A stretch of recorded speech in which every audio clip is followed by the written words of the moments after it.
that this House adopts the fourth report of the Public Investments Committee on Social Services, Administration and Agriculture on its consideration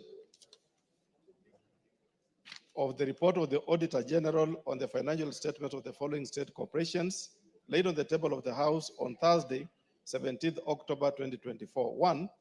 The National Social Security Fund, the year 2019-20. 2. Communication Authority, financial years 17-18 and 18-19. 3. Child Welfare Society of Kenya, financial years 2014-15. 4. Sacco Society Regulatory Authority, financial year 17-18, 18-19, and 19-20. And lastly, Kenya Institute of Public Policy Research and Analysis, financial years 2014-15, 15-16, 16-17, and 17-18.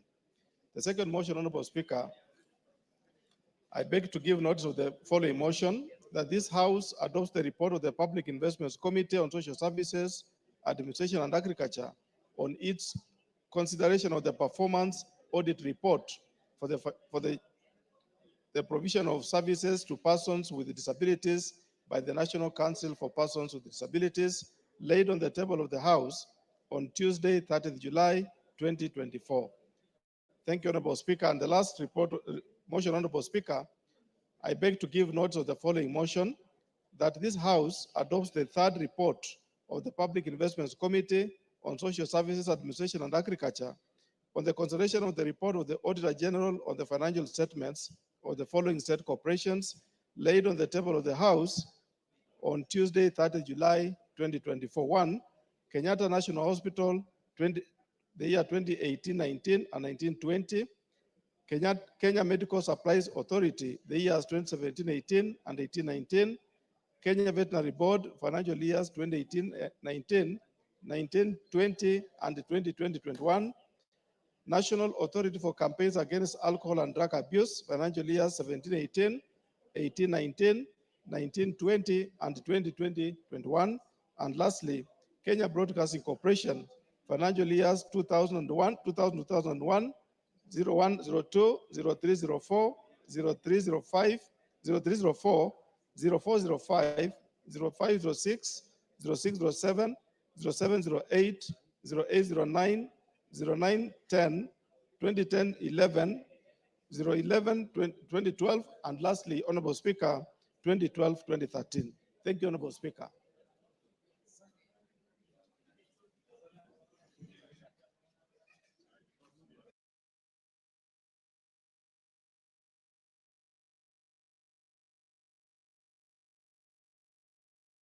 Honorable members, before we go to statements, I'll direct the reorganization of the order paper so that we go to order number 8. We put the question at order number 8. I will allow the county member for Kajiado to make a statement about a departed colleague. Then we go back to statements. So, Clerk. Order number 8, motion, ratification of the agreement for the establishment of the Africa Finance Corporation. Question to be put. Members on their feet, take your seats.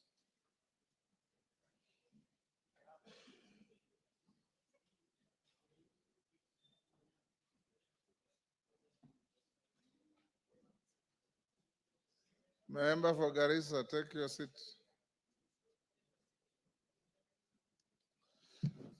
Honorable members, I'll put the question at order number 8, which is that this House adopts the report of the Departmental Committee on Finance and National Planning on its consideration of the agreement for the establishment of the Africa Finance Corporation, laid on the table of the House on Friday, 14th March 2025, and pursuant to the provisions of Section 8(4) of the Treaty Making and Ratification Act, Cap 4D, approves the ratification of the establishment of the Africa Finance Corporation.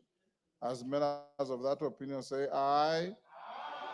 If those of the contrary opinion say nay, the ayes have it.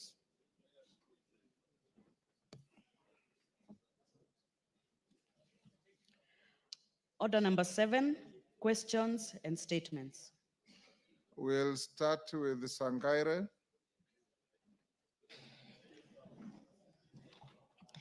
Thank you, Mr. Speaker. I have a statement on the passing on of Honorable Janet Maramanya Teya.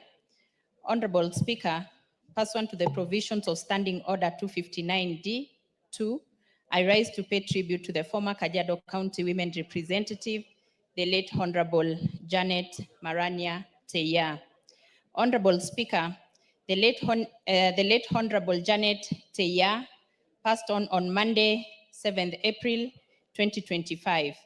The late Teya was born on 28 September 1980 in Ilkilorit in Kajiado County. She began her education in Africa Inland Church Kajiado School in 1987 and sat for her Kenya Certificate of Primary Education in 1995. She later joined the Nomatasiani Secondary School and completed her Kenya Certificate of Secondary Education in 1999. She proceeded to pursue a certificate in accountancy technician in 2022 at the Masai Technical Training Institute. Noting that she lost her ability to walk at the age of 5, she bravely surmounted the obstacles that hinder persons living with disabilities, becoming a role model to many in her community.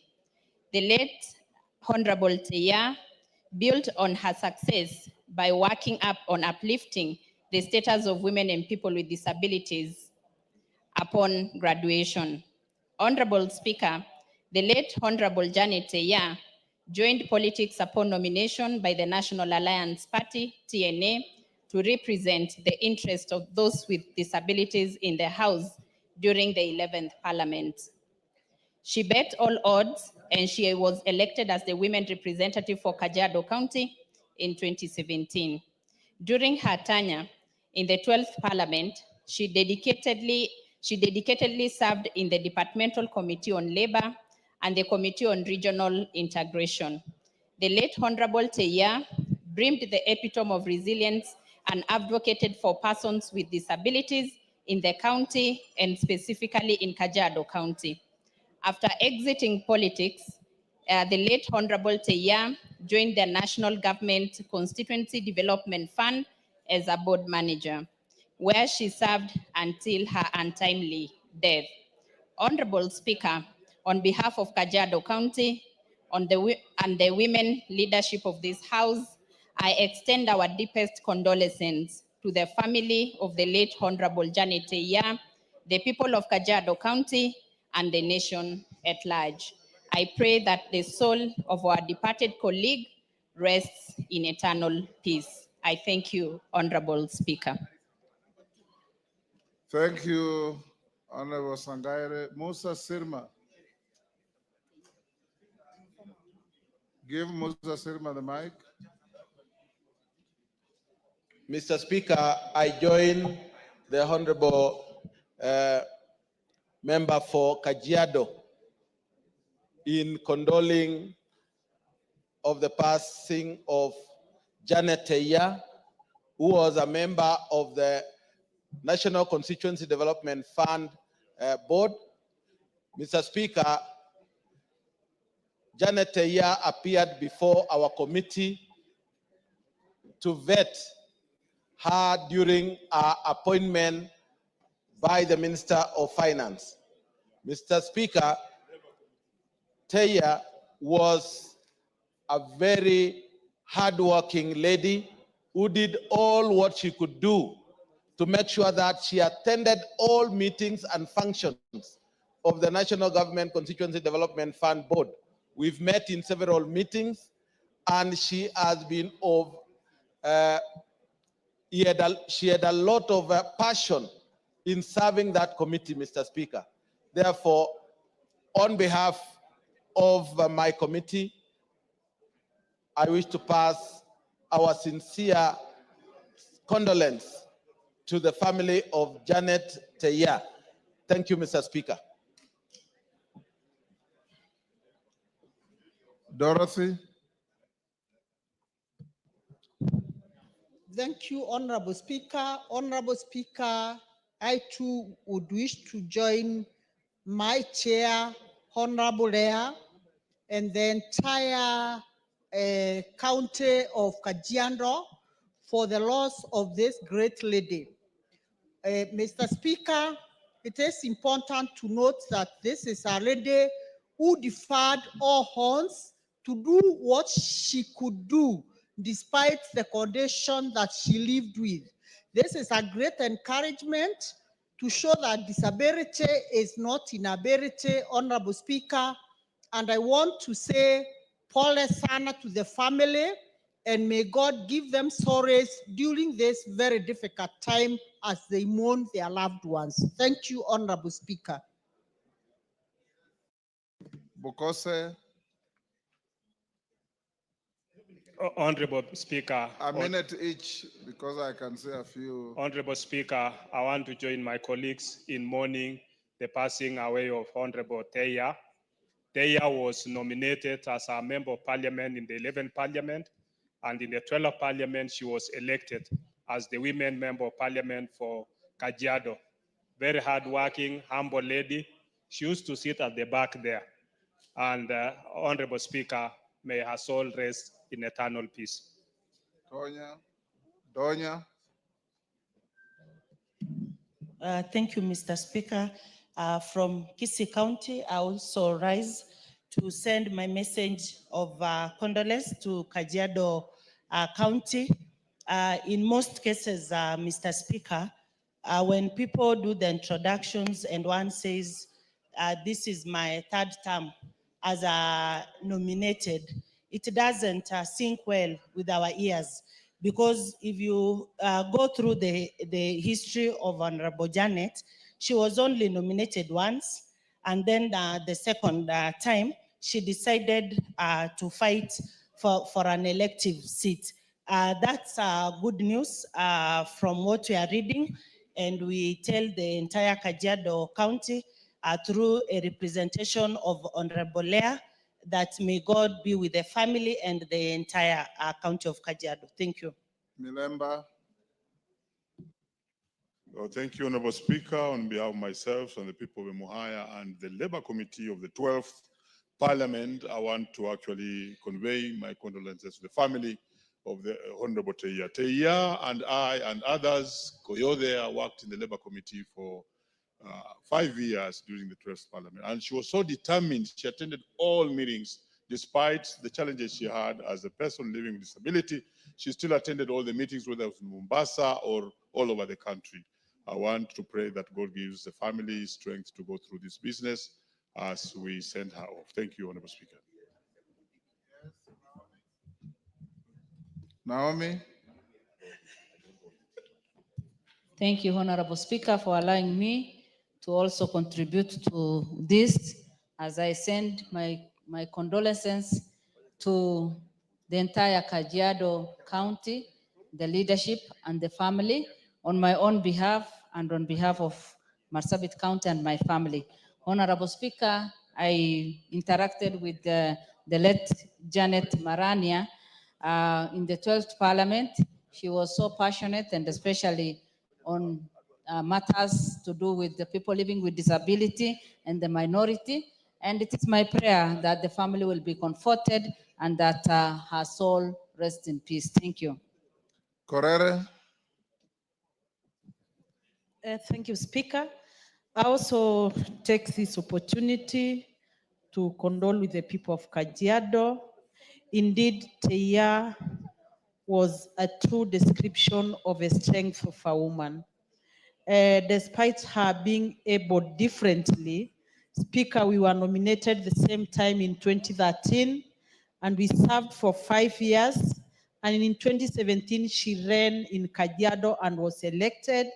And Teya had strength. She had, she had the passion to serve the people of Kajiado, and she was just what you could describe as a true powerhouse. May her soul rest in peace, and may perpetual light shine upon her. Ferdinand.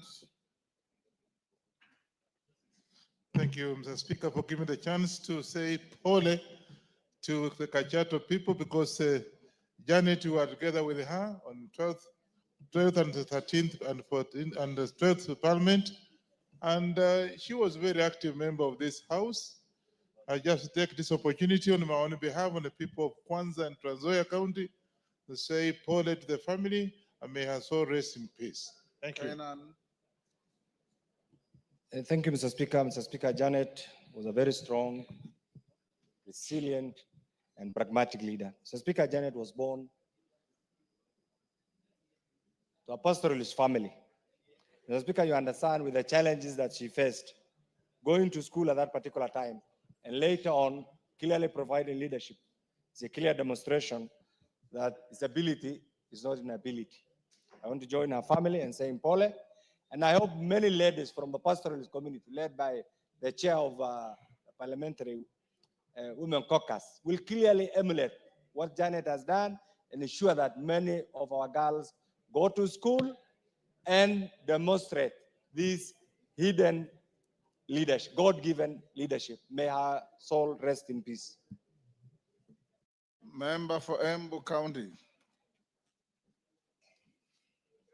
Double N. I have one. Give Double N. Thank you, Honorable Speaker. I want also to take this opportunity to mourn with the people of Kajiado County for the loss of their loved one. And on behalf of the Embu County community, I want to send my sincere condolences to the family and the entire county of Kajiado. And above all, as we recognize this great lady who against all odds was able to make good leadership in terms of what she actually did in the parliament. We are praying as parliament that indeed we may be able to emulate what she used to do and what she was able to achieve. And again, above all, I want to say that disability is not inability. She was able to do great things, and we are able to recognize today. So on my own behalf and on behalf of Embu County, my sincere condolences to the entire Kajiado community. Thank you, Honorable Speaker. Women Rep Trans Nzoia.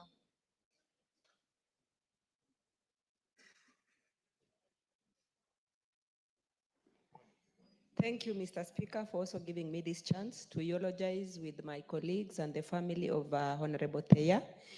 And I must say that I didn't know her in person, but from what my colleagues have said, I must say that I'm proud of her because being nominated the first time and you think of going for an elective seat after that, that is an encouragement, and that is what we are looking into any other member of parliament who is nominated to make an effort to vie for those seats so that we encourage others also to continue competing in these elective seats. With that, Mr. Speaker, I say may her soul rest in peace. Thank you. Weda. Asante Bwana Spika. Kwa niaba yangu, familia yangu na watu wangu ninaowakilisha Lamu Mashariki, natoa rambirambi zangu kwa familia ya Mheshimiwa Teya. Mheshimiwa tulikuwa naye bunge la 12 na tulikuwa kwa kamati moja. Alikuwa mtu mzuri. Natoa pole kwa familia na Mungu aiwezeshe kujaza ile pengo ameacha. Asante Bwana Spika. Makali Mulu. Thank you so much, Honorable Speaker. Honorable Speaker, on my own behalf, on behalf of the good people of Kitui Central, I also want to join my colleagues in sending my sincere condolences to the family of Mheshimiwa and the people of Kajiado County. Honorable Speaker, I served with the Mheshimiwa in the 11th Parliament and the 12th Parliament.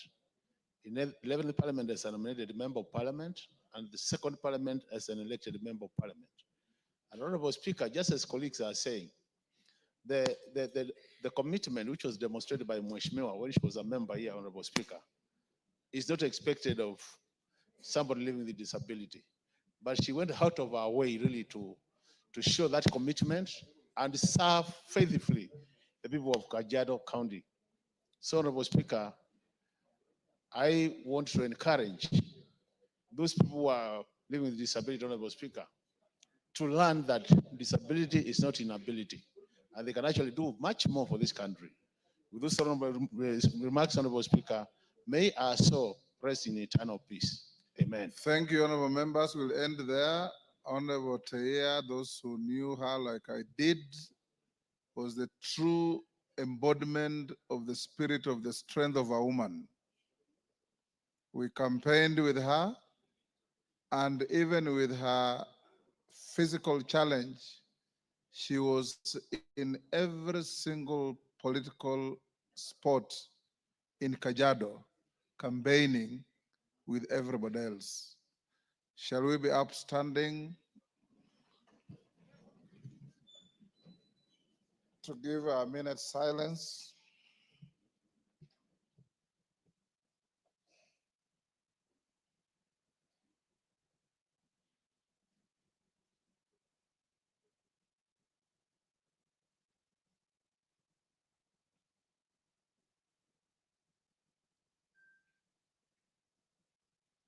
May her soul rest in eternal peace. Amen. Before the next, allow me to acknowledge in the public gallery Little Lambs School from Ainabkoi Uasin Gishu. On your behalf and on my own behalf, we welcome the Little Lambs to the House of Parliament. We go on with the statements. Honorable Kakai Bissau.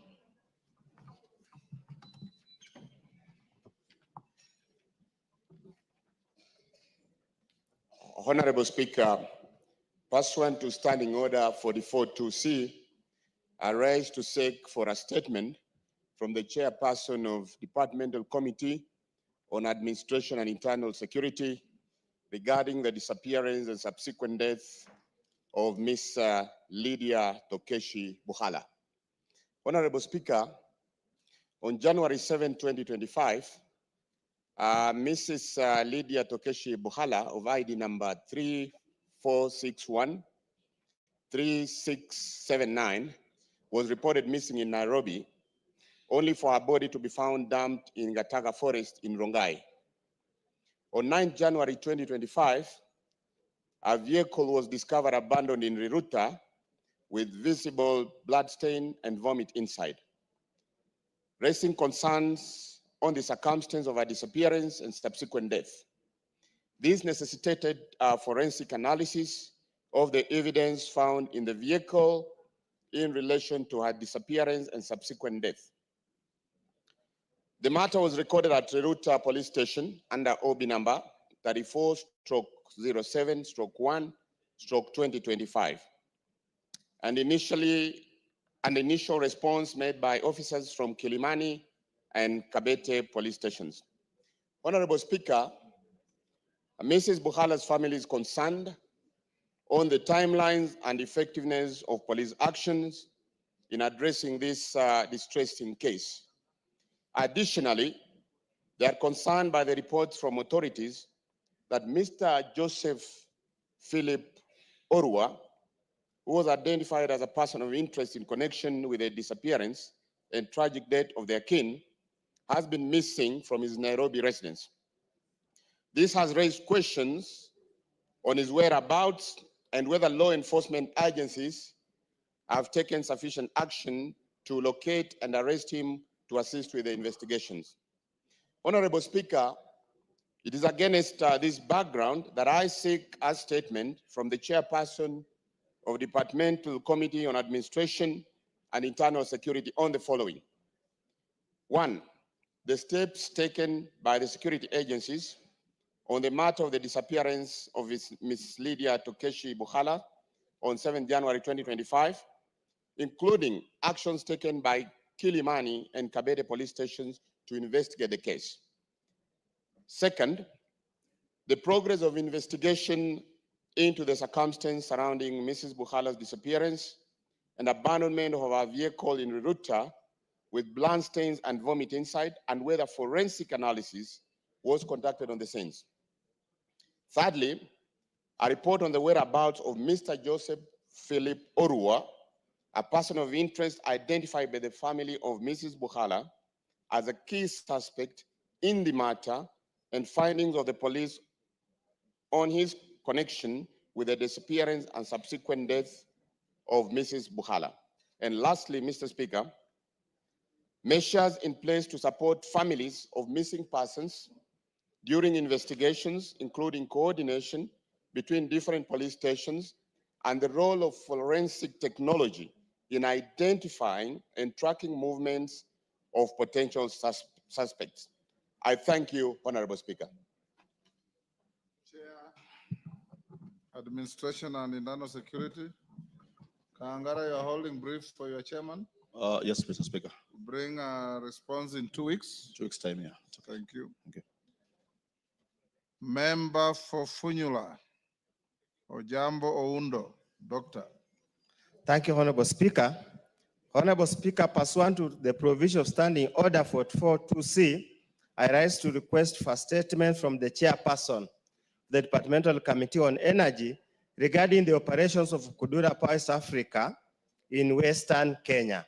Honorable Speaker, Kudura Power East Africa Limited is a Kenyan enterprise specializing in the development and operation of renewable energy mini-grids in Western Kenya. Its primary focus is providing reliable and affordable electricity and clean water to rural communities. However, despite such a commendable initiative, the residents of Sidonge A, Diraho, Rukada, Mahurisi, Mudoriko, Wiri A and B, Namagumba, Mugonga, and Muhondo and Funyula constituency have raised concerns on the contributions of the project to enhancing growth of the local communities. It's observed that the power supplied by Kudura is unreliable during the rain seasons and sufficient for heavy-duty appliances. In addition, a tariff of Kenya shillings 83 and 33 cents charged per unit is significantly high compared to the rate of 25 per unit charged by Kenya Power. Sadly, Kudura has bad residents connected to their power supply from subscribing to alternative power providers to meet the electricity needs. Honorable Speaker, it's against this background I request for a statement from the chairperson of the Departmental Committee on Energy on the following. One, a report on the regulatory framework under which Kudura Power East Africa Limited is operating, generating and supplying power in Western Kenya. Two, the agreement on leases granted to Kudura Power to impose tariffs on power supplied and steps being taken to regulate such charges. Three, timelines within which Kudura will upgrade the infrastructure and ensure continuous and uninterrupted supply of power to homesteads. And finally, Honorable Speaker, a report on the terms of agreement between Kudura Power East Africa Limited and the government, including whether the terms are subject to review to allow alternative source service provider to supply power alongside Kudura. I thank you, Honorable Speaker. Chair Energy. Where is Gikaria? Member of committee? Majority Leader. Majority Leader. Direct the Chair Energy to bring this response in 2 weeks. Most obliged. Yes, Donya. What is it? I don't think if we can give the answer in 2 weeks. Why? I made a statement before we went for recess. He said he was going to give in 2 weeks. It was ending today. He's not even in the house, Mr. Speaker. So I doubt if they will give that feedback in 2 weeks. Thank you. We will direct him to do so in 2 weeks.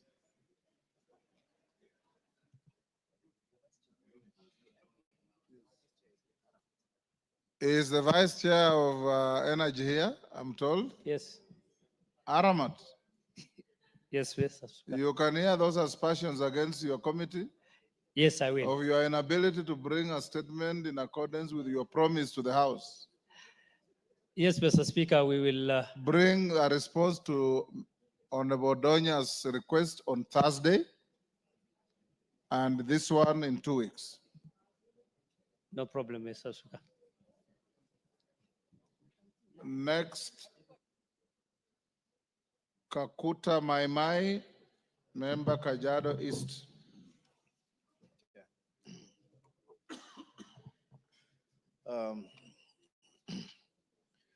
Honorable Speaker, pursuant to the provision of Standing Order 44-2C, I rise to request for a statement from the chairperson of the Departmental Committee on Lands regarding the alleged fraudulent and irregular transfer of public land number 67, Isinya MRTC Demonstration Farm. Honorable Speaker, members of the Mboloi Group Ranch community have raised concerns over the illegal and fraudulent alienation of this public land, parcel number 67, within Isinya town. It is alleged that this public asset has been unlawfully transferred to a Mr. Sironga Olelemite of ID number 0790473. Official records indicates that Mr. Lemite listed as member number 197 in the Mboloi Group Ranch register was allocated land during the official subdivision of the 60,000 acre range, where he was issued parcel number KAJ/Captain North/712, measuring 158 acres. It is reported that he later willingly sold the land to multiple individuals. Honorable Speaker, during a meeting conveyed by the Senior Sub-County Security Committee, they said Mr. Lemite confirmed that the land in question had changed ownership with the knowledge and assistance of key public officials, including the former Kajiado County Council and the Kajiado County Executive Committee member for lands.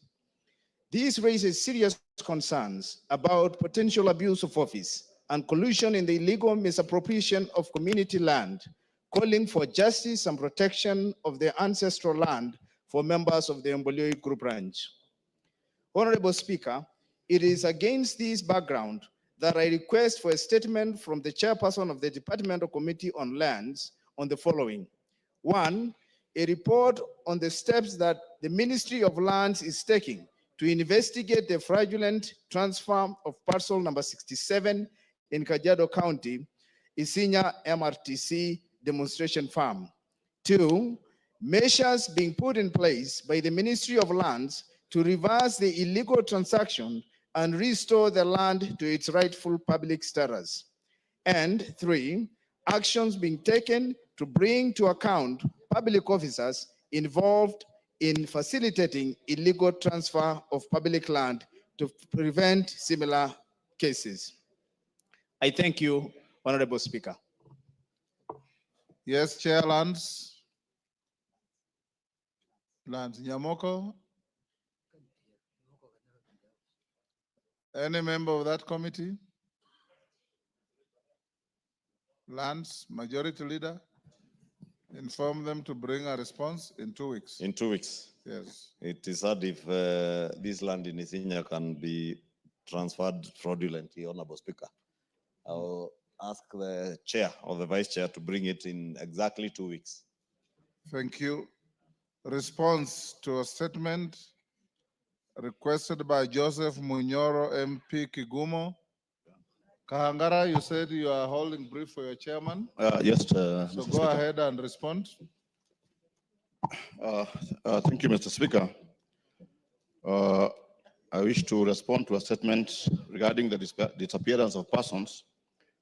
The Honorable Member of Parliament for Kigumo constituency, Honorable Joseph Munyoro, requested a statement on the disappearance of persons, and the Honorable Member particularly sought to be informed of 1, the whereabouts of Mr. David Gitau Maina, Mr. David Jehia Macharia, Mr. James Mboro Karaoke, and Mr. Patrick Karanja Gitau, and the status of investigations by police on their disappearances as reported at the OMB numbers 10-01-01-2025, 10-29/12-2024, 29/8/1-2025, and 14/01/225 respectively. Also, number 2 is actions being taken by the Ministry of Interior and National Administration to ensure that the said persons are expeditiously traced and reunited with their families, and perpetrators of the disappearances are brought to book. Measures put in place by the Ministry of Interior and National Administration to ensure the safety of residents of Mareira sublocation in Kegumo constituency. And number 4, plans put in place by the ministry to provide more vehicles to Kegumo police station to facilitate security. And I wish to state as follows. 1, disappearance of David Gitau Maina.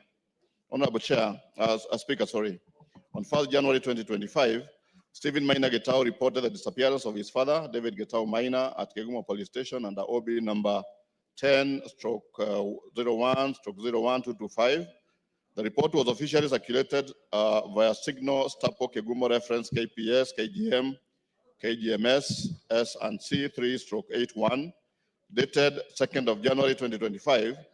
The following day, he reported the matter to the DCI office in Kangari, seeking assistance in tracing his father. Efforts to contact Mr. David Gitau through his mobile numbers were unsuccessful, as all had been switched off since the day he disappeared. The numbers were forwarded to Safaricom and Airtel service providers for tracking, where the county CRIB, that's Security Investigation Bureau office in Muranga, on January 2025.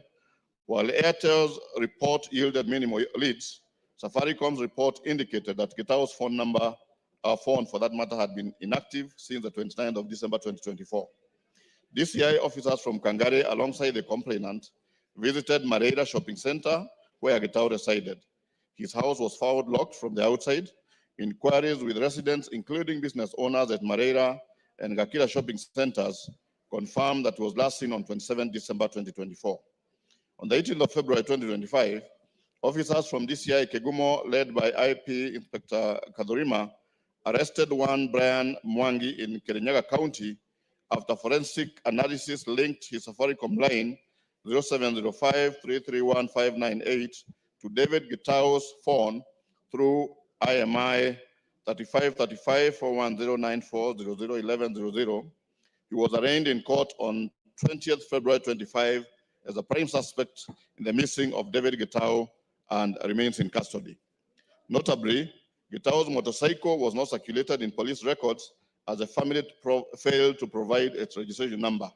Additionally, an inquiry file number 2 of 2025 has been opened, and family members continue to receive updates on the progress of the investigations. The case is pending is before court.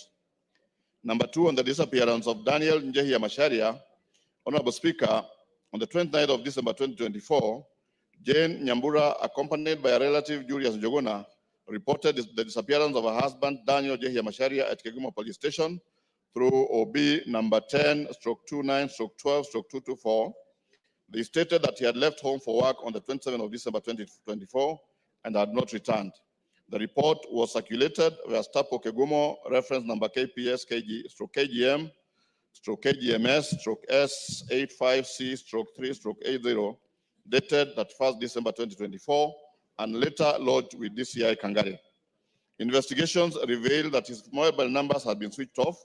Requests for M-Pesa and Airtel money statements were submitted through Kegumo Law Court Miscellaneous Application number A001/225.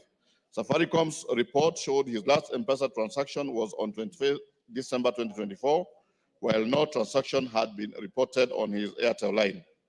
DCI officers visited Greenview Bar in Ikombe, where Macharia was last seen.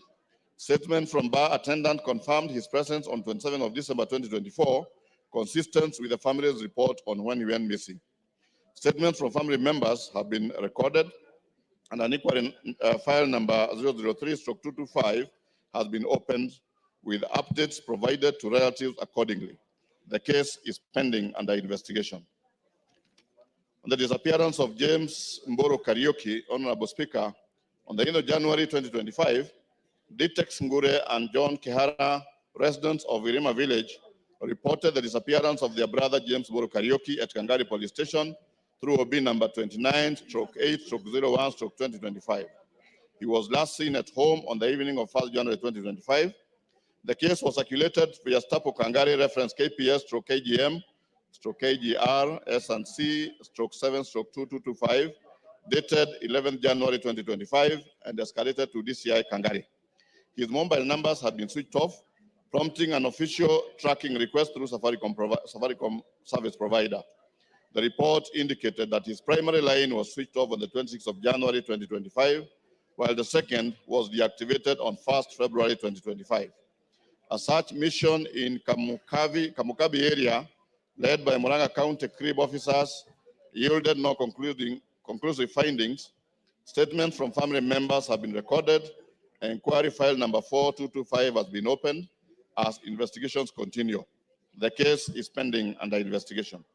On the disappearance of Patrick Karanja Getao, Honorable Speaker, on the 14th of January 2025, Grace Kwamboka Karanja reported the disappearance of her husband, Patrick Karanja Getao, at Gakira Police Post at Daombi number 04/14/01225. She stated that her husband, a retired army officer, had left home on 7th of January 2025 and never returned.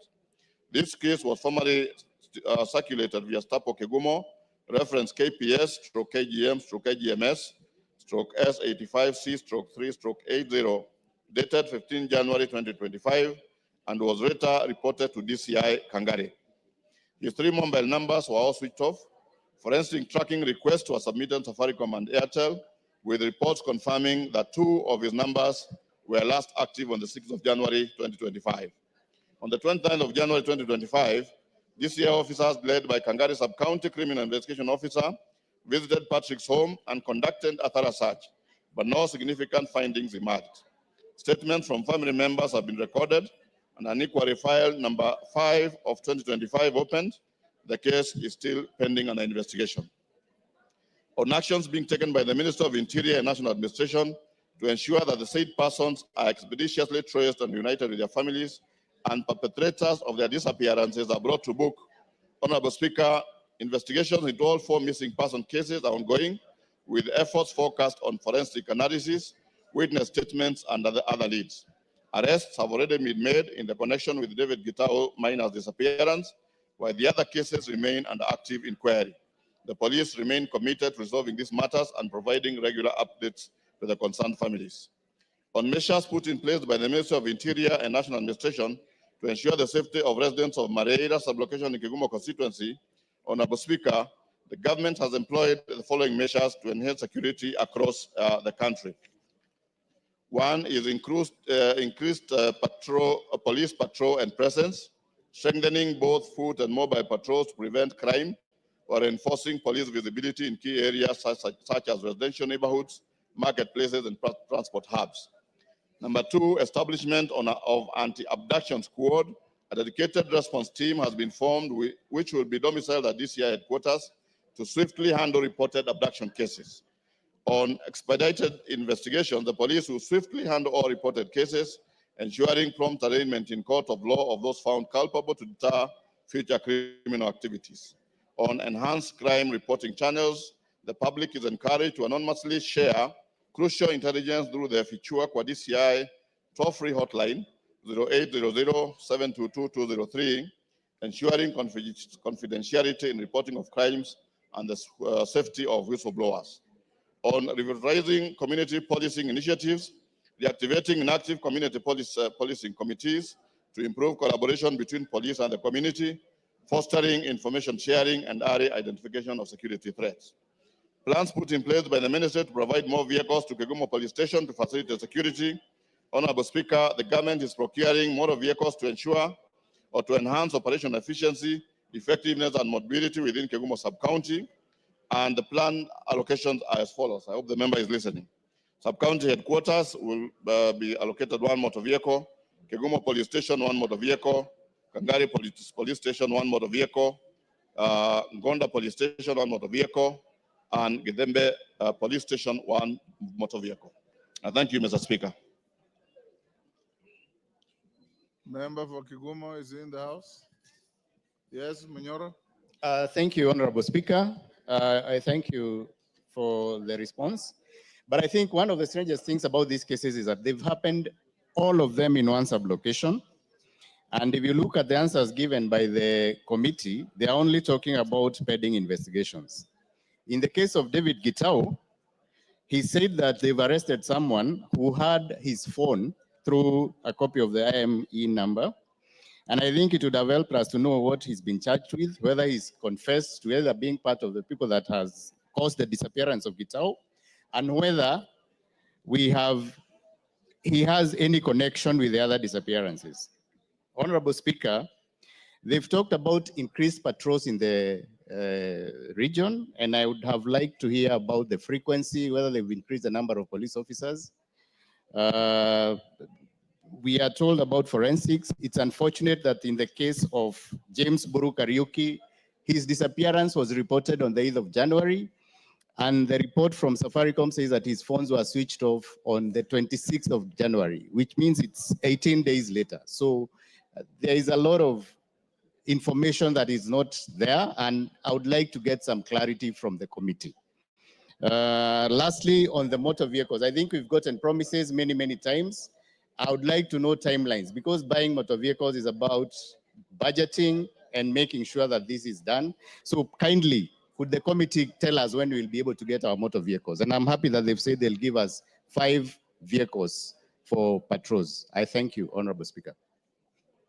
Do you have any response to those clarifications? Yeah, thank you, Mr. Speaker. As the member has said that all these incidences happen to come from one sublocation, I think the answers given on issues of disappearance, it's always advisable to give police time, because when somebody disappears, sometime you don't even know if they disappear, of course, willingly, or anything could have happened to them. But Mr. Speaker, I believe we give police more time to do the investigations. And as we have seen on the case of David Gitau, the arrest that has already been made, the issue of how the police were able to arrest the suspect is through the IMI number. And I think that indicates that indeed the police are working, and they have indicated that they will continue looking for the other persons through forensic ways. The issue of increased patrols, Mr. Speaker, I think that depends very much on the strength of the police officers in that particular area. And I can tell this House that now that you're going to do the budgeting, as a committee, we are requesting that we get more funding to be able to recruit more police officers, and that will help us to increase the strength of officers in particular areas. On the issue of motor vehicles, as we are aware that initially the government had entered in some contract of hiring the vehicles, and because of some issues, the government now plans to buy motor vehicles.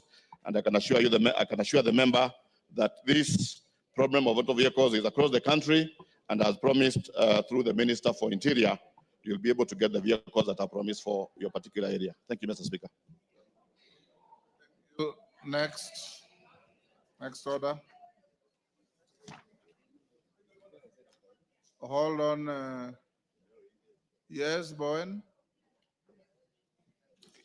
Thank you, Mr. Speaker. Mr. Speaker, sometime last year, around November, I drafted a question on the issue of Parliamentary Service Commission, especially the oversight. And Mr. Speaker, this is something I want to ask your indulgence and also advice, at the same time also give us a direction, because it is also a constitutional question. Mr. Speaker, the Article 95, Sub-Article 5B of the Constitution provides the National Assembly function of oversight, Mr. Speaker. Bowen, you're saying you already asked that, requested for that statement? No, I'm saying, Mr. Speaker, I did draft that question before the table office, and I signed the statement, and up to now I have not seen that statement. And that's why I'm saying I'm seeking your direction, because it is also a constitutional question. Drop a copy of your statement to the clerk. It will be dealt with and processed accordingly. It's okay, Honorable Speaker, because it was to do with the the oversight of Parliamentary Service Commission, because we have concerns as members. And when we talked with our colleague, the chair of members' welfare, Mr. Speaker. In any case, Honorable Bowen, if you take your seat, if you are here when we were starting this session, I did direct the House that questions and statements asked and raised or requested for in the last session lapsed with the session, if you may recall. And I directed and advised that those members whose questions and statements had collapsed that way had an opportunity to go and resurrect them. So all you need to do is, you know, the resurrection center. You can go and resurrect the request. Then it will be processed in the normal manner. Is that okay? Thank you, Honorable Bowen. Next.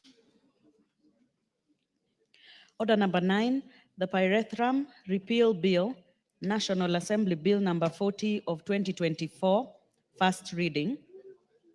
A bill for an act of parliament to repeal the Pyrethrum Act and for connected purposes. Order number 10, the Virtual Asset Service Providers Bill, National Assembly Bill number 15 of 2025, first reading. A bill for an act of parliament to provide for the legal framework to license and regulate the activities of virtual asset service providers and for connected purposes. Order number 11, motion, consideration of nominees to 37 National Government Constituency Development Fund committees.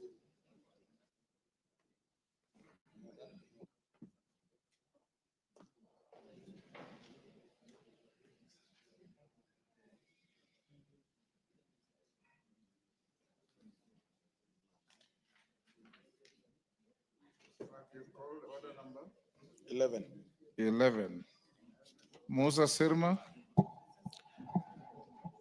Mr. Speaker, I beg to move that pursuant to the provision of Section 43(4) of the National Government Constituency Development Fund, Act 2015, and paragraph 5, 2, and 10 of the National Government Constituency Development Fund, Regulations 2016, this House approves the list of nominees for appointment to the following 37 constituency committees of the National Government Constituency Development Fund.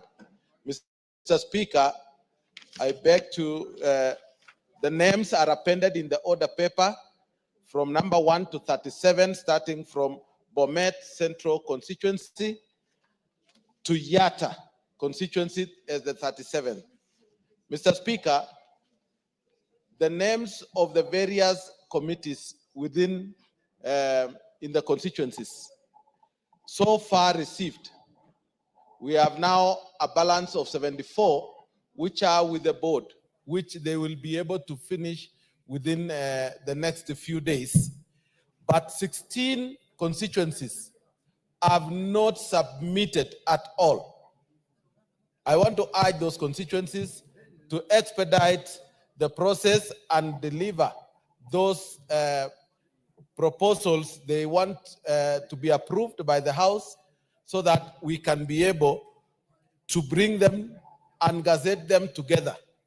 Mr. Speaker, we are also, as members of parliament from the various constituencies, are still requesting that the funding so far, we are way back from the list which was brought here last week from Treasury.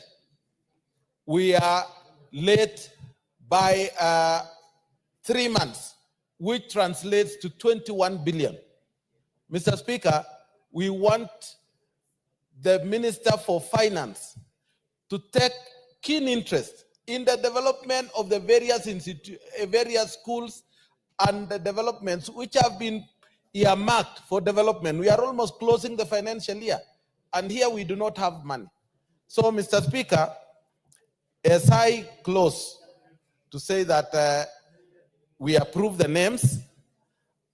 I want to ask Honorable Wamboka to second this motion. Mr. Speaker, thank you. Honorable Sirma, you end by saying, I beg to move. Yes, thank and you. request whichever member you want to second. Mr. Speaker, I beg to move that these names be approved, and I ask Honorable Wamboka to second.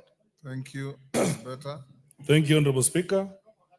I rise to second the move by Honorable Musa Sirima that indeed CDF needs For the to... record, Honorable Mboko, you are seconding a motion, not a move. I rise to second a motion. Yes. Thank you, Honorable Speaker. You know you have been here longer, Honorable Speaker. Yes. I second the motion by Honorable Sirima.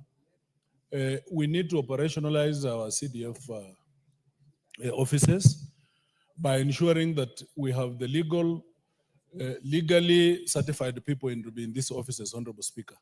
I will just call upon the Attorney General that once we have approved these names, they move and gazette so that they can move and start working, Honorable Speaker. Two, Honorable Speaker, on the CDF aspect, for some time now, Treasury has been playing with this House. And as an assembly, Honorable Speaker, we must be firm. It becomes worse and gets worse, Honorable Speaker, when they use you as a shield, Honorable Speaker.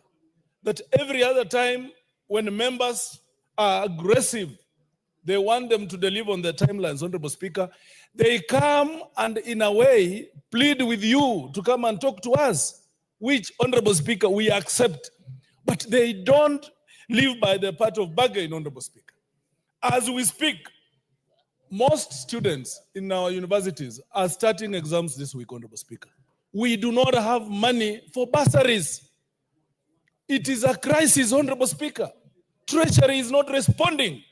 They have given us promissory notes and that have expired and now they don't have a face. I want to call upon members of this House that we freeze any operations, any business of this House, and we call the Minister for Finance to come and give us CDF money in full, Honorable Speaker. As we speak, we cannot even go to our constituencies because the questions we are being asked, Honorable Speaker, we do not have answers. But we have a minister who's been one of us. Apparently, I don't know, when you cross the other side, because we don't know what happens the other side. When immediately members cross the other side, they completely forget the problems of Wananchi on the ground. So, Honorable Speaker, I am appealing to this House, honorable members, that we freeze the business of this House for the sake of children of Kenya, that we cannot transact. We cannot continue transacting, Honorable Speaker, because people want to lynch Honorable Sirma. Sirma has no answers. Sirma is equally suffering the way we are suffering, Honorable Speaker. Members, I want to appeal that let's suspend this sitting until we have Honorable Mbadi to come and give us the money in full. And Honorable Speaker, for now, we want to appeal to you that remove that shield they have been using, because they know we respect you, Honorable Speaker. They come through you. Tell Mbadi to come and tell us where is the money. Honorable members, as I second, I move that we freeze the business of today and we continue after Mbadi has given us money. Thank you. I second, Honorable Speaker. Honorable members, for the record, before I propose the question, since last week's mention of a similar issue and the concern that the distinguished member for Bumola is raising, I directed the clerk to get in touch with the PS Finance. I also directed the majority leader to get in touch with Treasury. And as I proposed the question and subsequently put the question, I direct the majority leader to bring a statement to the House tomorrow at 2:30. to assure the House on the levels of disbursements of CDF so that your constituencies can continue functioning. Paralyzing the House may be too drastic and may not necessarily solve the problem, Honorable Amboka. Hold your horses to tomorrow, 2:30. I have to propose the question. Honorable Speaker, Order. Can we just have the minister here instead of having a response? Can you just direct, for the sake of this House, because I have also put your name at disrepute, Honorable Speaker. If we didn't know you as your members, we would be having problems with you. But now we know you and have been using you as a shield. Can we have Honorable Mbadi here tomorrow, Honorable Speaker? With due respect. I'll direct the majority leader to search for and find the Honorable Mbadi and deliver him to the House at 2:30 tomorrow. Minority Leader. Honorable members, I'll now propose the question at order number 11, which that pursuant to the provisions of section 43(4) of the National Government Constituency Development Fund Act 2015 and paragraph 5, 2, and 10 of the National Government Constituency Development Fund Regulations 2016, this House approves the list of nominees for appointment to the following 37 constituency committees of the National Government Constituency Development Fund. The 37 constituencies and all the nominees are set out in the order paper.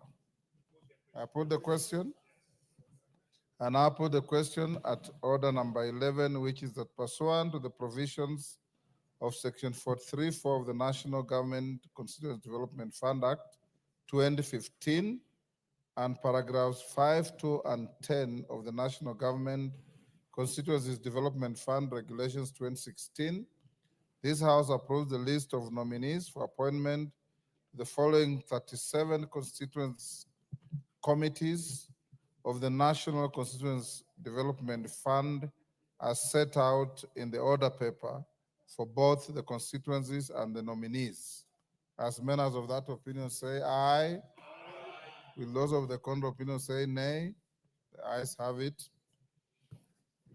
Next. Order number 12, motion, consideration of Senate amendments to the Houses of Parliament Bicameral Relations Bill, National Assembly Bill number 44 of 2023.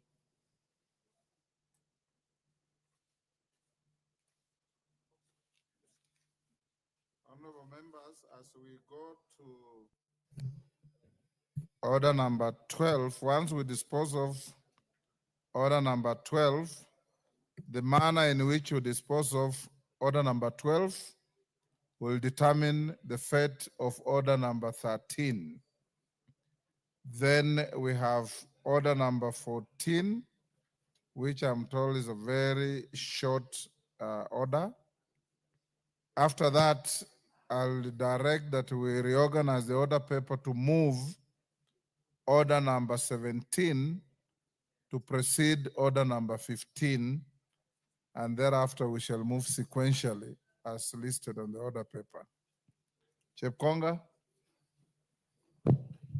Thank you very much, Honorable Speaker. Honorable Speaker, I wish to move that the Senate amendments to the Houses of Parliament Bicameral Relations Bill, National Assembly Bill number 44 of 2023 be now considered. Mr. Speaker, this is a bill that originated from this House.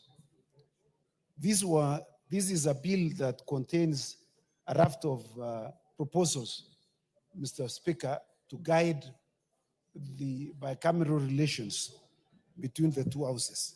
Mr. Speaker, I will be requesting the House to agree with the Committee of Justice and Legal Affairs to reject the proposed amendments from the Senate.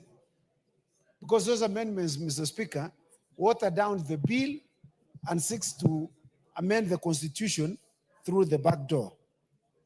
Mr. Speaker, just to recast what were the issues that were contained in the bill that we passed in this House.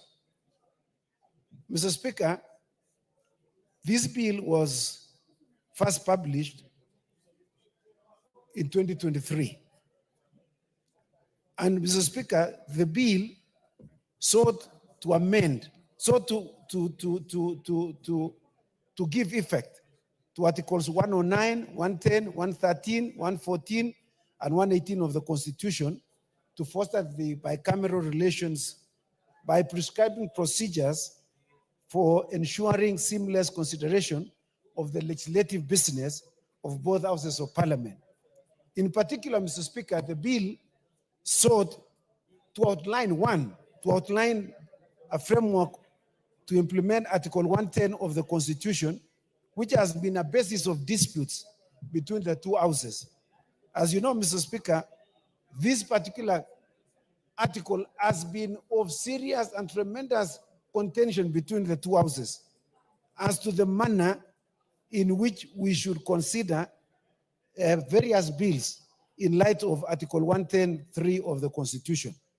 Number two, Mr. Speaker, the bill that was sent to the Senate proposed parameters for the speakers of parliament to consider when determining whether a bill concerns county government. And thirdly, the bill sought to encourage collaboration by permitting co-sponsorship of bills between members of the National Assembly and the Senate. It also outlines procedures for joint proceedings, mediation, and joint committees of parliament. Mr. Speaker, as you are aware, there has not been a procedure in the standing orders of both houses, the National Assembly and the Senate, that allows members of both houses to sponsor a bill, to co-sponsor a bill. As it is, like for instance, we were seeking to co-sponsor the constitutional amendment on the entrenchment of the various funds in the Constitution. But the standing orders do not allow members of the other house to co-sponsor that bill with us, Mr. Speaker. And fourthly, the bill proposed that was passed and sent to the other house for joint public participation. As you are aware, Mr. Speaker, the various committees have been, this house has been conducting public participation on a number of raft of bills. And the other house, the Senate, Mr. Speaker, considers also the bills that touch on the counties that are sent to the other house. And they restart the whole process of Article 118, wasting public funds. And so this bill was seeking to introduce a procedure for ensuring that we do not duplicate public participation in an effort to pass a number of bills. And finally, Mr. Speaker, the bill also required both houses, to adopt what we call alternative dispute resolution. Mr. Speaker, as you are aware, there has been a rush by the other house in many instances to seek court's interpretation on a number of issues that this house has passed. This house has never taken the Senate to the judiciary or to judicial process. Mr. Speaker, instead of us sitting down and agreeing on our issues, Mr. Speaker, the Senate has been rushing to the courts of law to seek protection from the judiciary, which is another arm of government, instead of people seeking to resolve their issues that are of interest to the people of Kenya. Mr. Speaker, this has been completely out of order, and this bill sought to resolve those issues, Mr. Speaker. And having considered the amendments, having the Department Committee on Justice and Legal Affairs, having considered the amendments, they are proposed to reject the amendments as proposed by the Senate. And Mr. Speaker, I will be requesting the Honorable Murugara to second this particular motion, and he will give the reasons for proposing the rejection. I have gone through the report, Mr. Speaker, and the report, Mr. Speaker, is is very succinct and very cogent in the reasons that they are provided for the rejection of the proposed amendments to the amendment to the bill that was approved by the House. Honorable Speaker, I am in complete agreement with that report. Mr. Speaker, so that we do not spend a lot of time, I just want to truncate to what I consider to be very important. Mr. Speaker, in the appeal, in the recent appeal, in the recent decision by the Supreme Court, arising from an appeal from the Court of Appeal by the Senate, in which it had sued the National Assembly on a number of bills that had been passed by this House without referring them to the Senate, in which we considered, Mr. Speaker, that there were bills that had nothing to do with the county governments. And Mr. Speaker, they took us to the High Court in the first instance. And the High Court invalidated 23 acts of parliament that had been passed by this House. The Court of Appeal similarly also made an attempt to invalidate those legislation. But when we go to when the appeal went to the Supreme Court, Mr. Speaker, the Supreme Court, in its decision and finding, found that 21 acts of parliament had nothing to do with the Senate, including the National Constituency Development Fund. They found these particular legislations to have been within the remit of the National Assembly. And so, Mr. Speaker, the various orders that were sought by the Senate were all summarily dismissed, Mr. Speaker. And I just want to mention, for the avoidance of doubt, Mr. Speaker, the orders that were sought and were dismissed by the Supreme Court. That they sought that a mandatory injunction be issued against the National Assembly from considering bills that touch on county and that have not been referred to the National Assembly.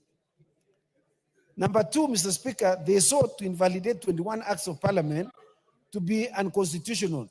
The Supreme Court found that the 21 acts of parliament were indeed constitutional, and they rejected that particular request by the Senate.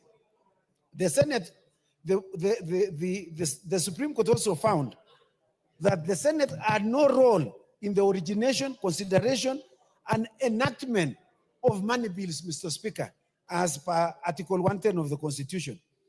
And fourthly, they found also that the National Assembly has the exclusive role in the origination, consideration, and enactment of money bills, Mr. Speaker. And finally, this was the order of the Supreme Court, that the constitutionality of the Parliamentary Service Act was not in issue and could not therefore be considered by the Supreme Court. And that was left for the determination by the High Court. Mr. Speaker, the findings of the Supreme Court, which I have just mentioned, are therefore critical to the consideration of the Senate amendments that have been proposed to this House, Mr. Speaker.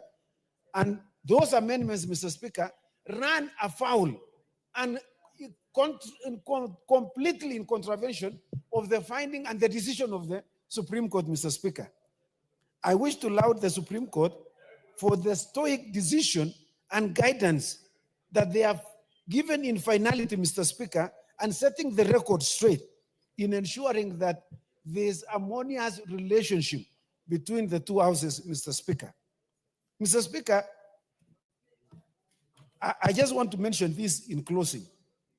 Mr. Speaker, recently we passed a request from the IEBC selection panel in which they sought for an extension of 14 days. This House passed that request, Mr. Speaker. When it went to the Senate questioned the manner in which that proposal was sent to this House. In fact, they said that the Speaker of this House ought not to have received it and ought not to have forwarded to the House. Mr. Speaker, this request was made to the Speaker in his capacity as the chairman of the Parliamentary Service Commission. So to question the law in which both houses passed, Mr. Speaker, I found it to be a zero-sum game and argument by the Senate. And in fact, seeking to impeach the character of the Speaker. I found it, Mr. Speaker, to be completely out of turn, throwing tantrums that were completely unnecessary. In fact, the mover of that particular request, the Senator, my very good friend, Senator Kalwale, said he doesn't even know why he was moving it. And yet he was moving it, Mr. Speaker.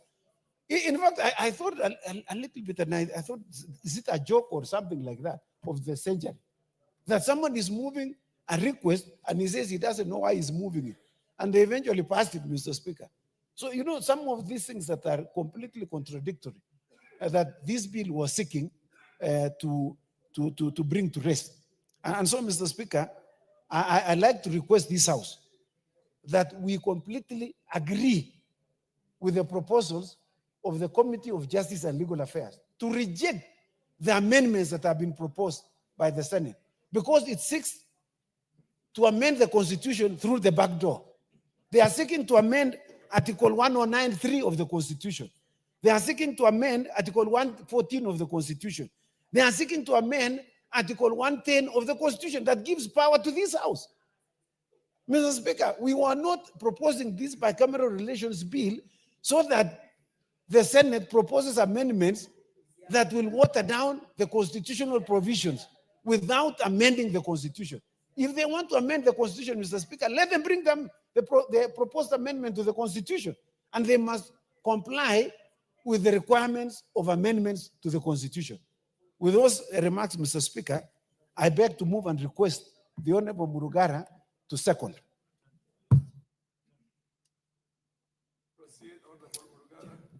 Thank you very much, Mr. Speaker.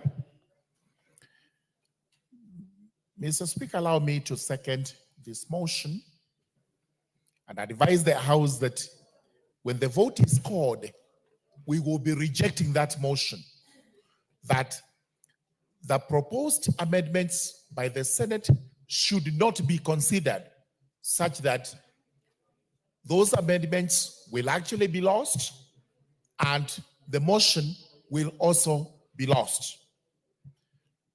Mr. Speaker, sir, I must start by stating that I have read the judgment of the Supreme Court delivered on the 21st of March 2025 while we were away on short recess. And allow me, Mr. Speaker, sir, to laud the Supreme Court for having resolved a dispute that had dragged in for 6 years between the two houses of Parliament. This was an excellent piece of work from the Supreme Court, and they deserve a pat on the backs for having resolved this and having clearly stated what should go to the Senate and what should not go to the Senate. It is unfortunate that for 6 years, there was a duel in the courts between this House, the National Assembly, and the Senate on the interpretation of Article 1110, especially sub-Article 3 of the Constitution, which requires the two houses to resolve any question where a bill concerns a county government or county governments, or it does not. From this particular decision, it was most bizarre that the interpretation by the Senate was that all bills have to be taken to the Senate, even bills that have nothing to do, no single provision concerning county governments. And this is what they are trying to do again. We will show with the intended proposed amendments by the Senate that they are actually going on the wrong tangent.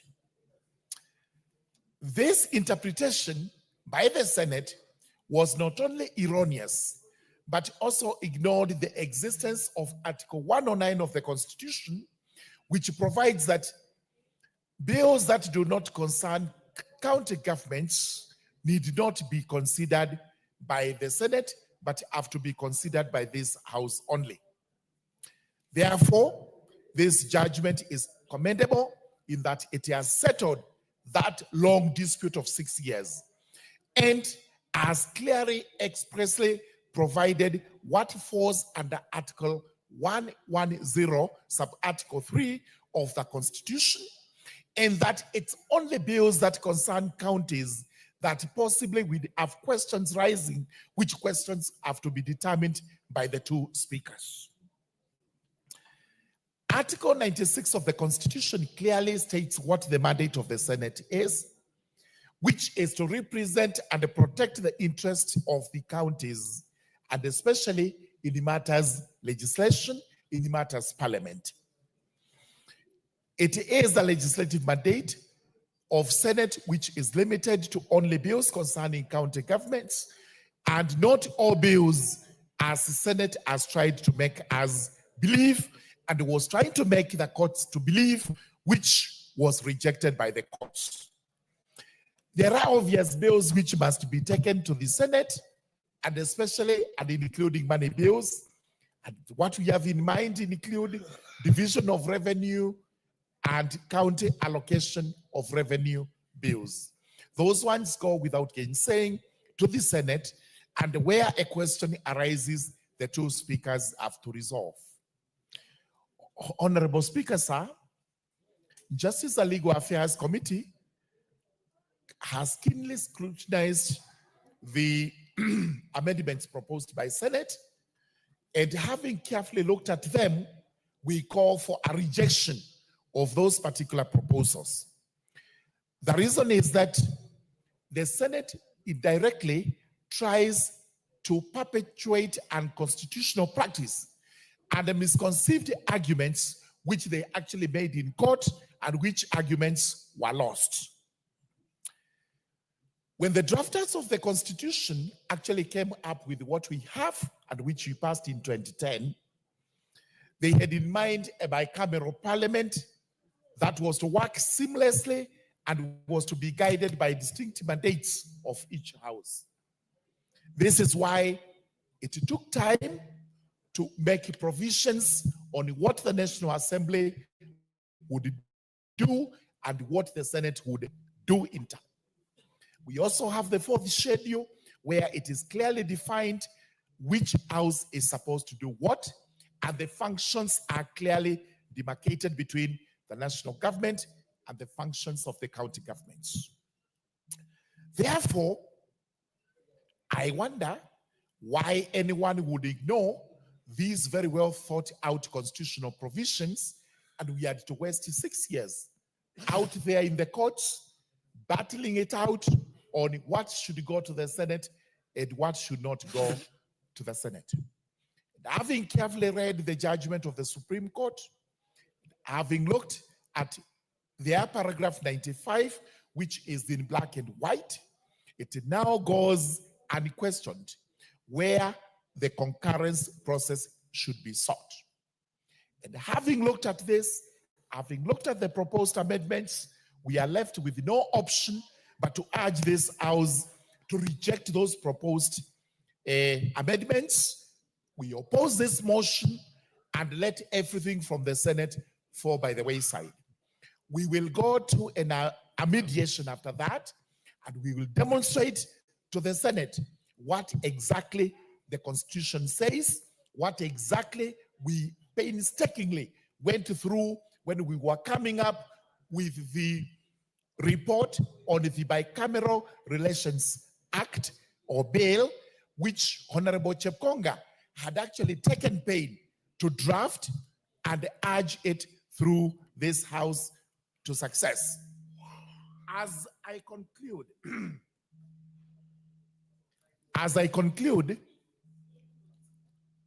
let me take you to what the Senate is proposing. Senate, as regards clause number 6, is actually proposing the following. delete the entire of clause 6 and substitute therefore the following new clause.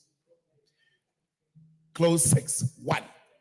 Before a bill is read a first time in the House originating the bill, the Speaker of that House shall, pursuant to Article 1103 of the Constitution, invite the Speaker of the other House jointly to resolve the question on whether the bill is a bill concerning counties or a special bill or ordinary bill. What the Senate is proposing is that before any bill is read in this House, first and foremost, the two speakers must burn the midnight oil, must spend time, must also expend national resources in trying to sort out whether the bill concerns counties or not. May it be clear, and it is known to this House, there are bills which have nothing to do with the counties and have nothing to do with the Senate. And therefore, the Senate should not be calling upon us to waste our time, to waste resources, and possibly even energies, debating on whether a bill concerns a county or does not. Therefore, the entire of this proposal is a bad proposal which must be rejected. And had I more time, I would actually go through the entire proposed amendments from the Senate, which we are saying none of them qualifies to be considered by this House. Therefore, with those very many remarks, I beg to second the rejection of the amendments from the Senate and also the rejection of this motion. Thank you very much, Mr. Speaker.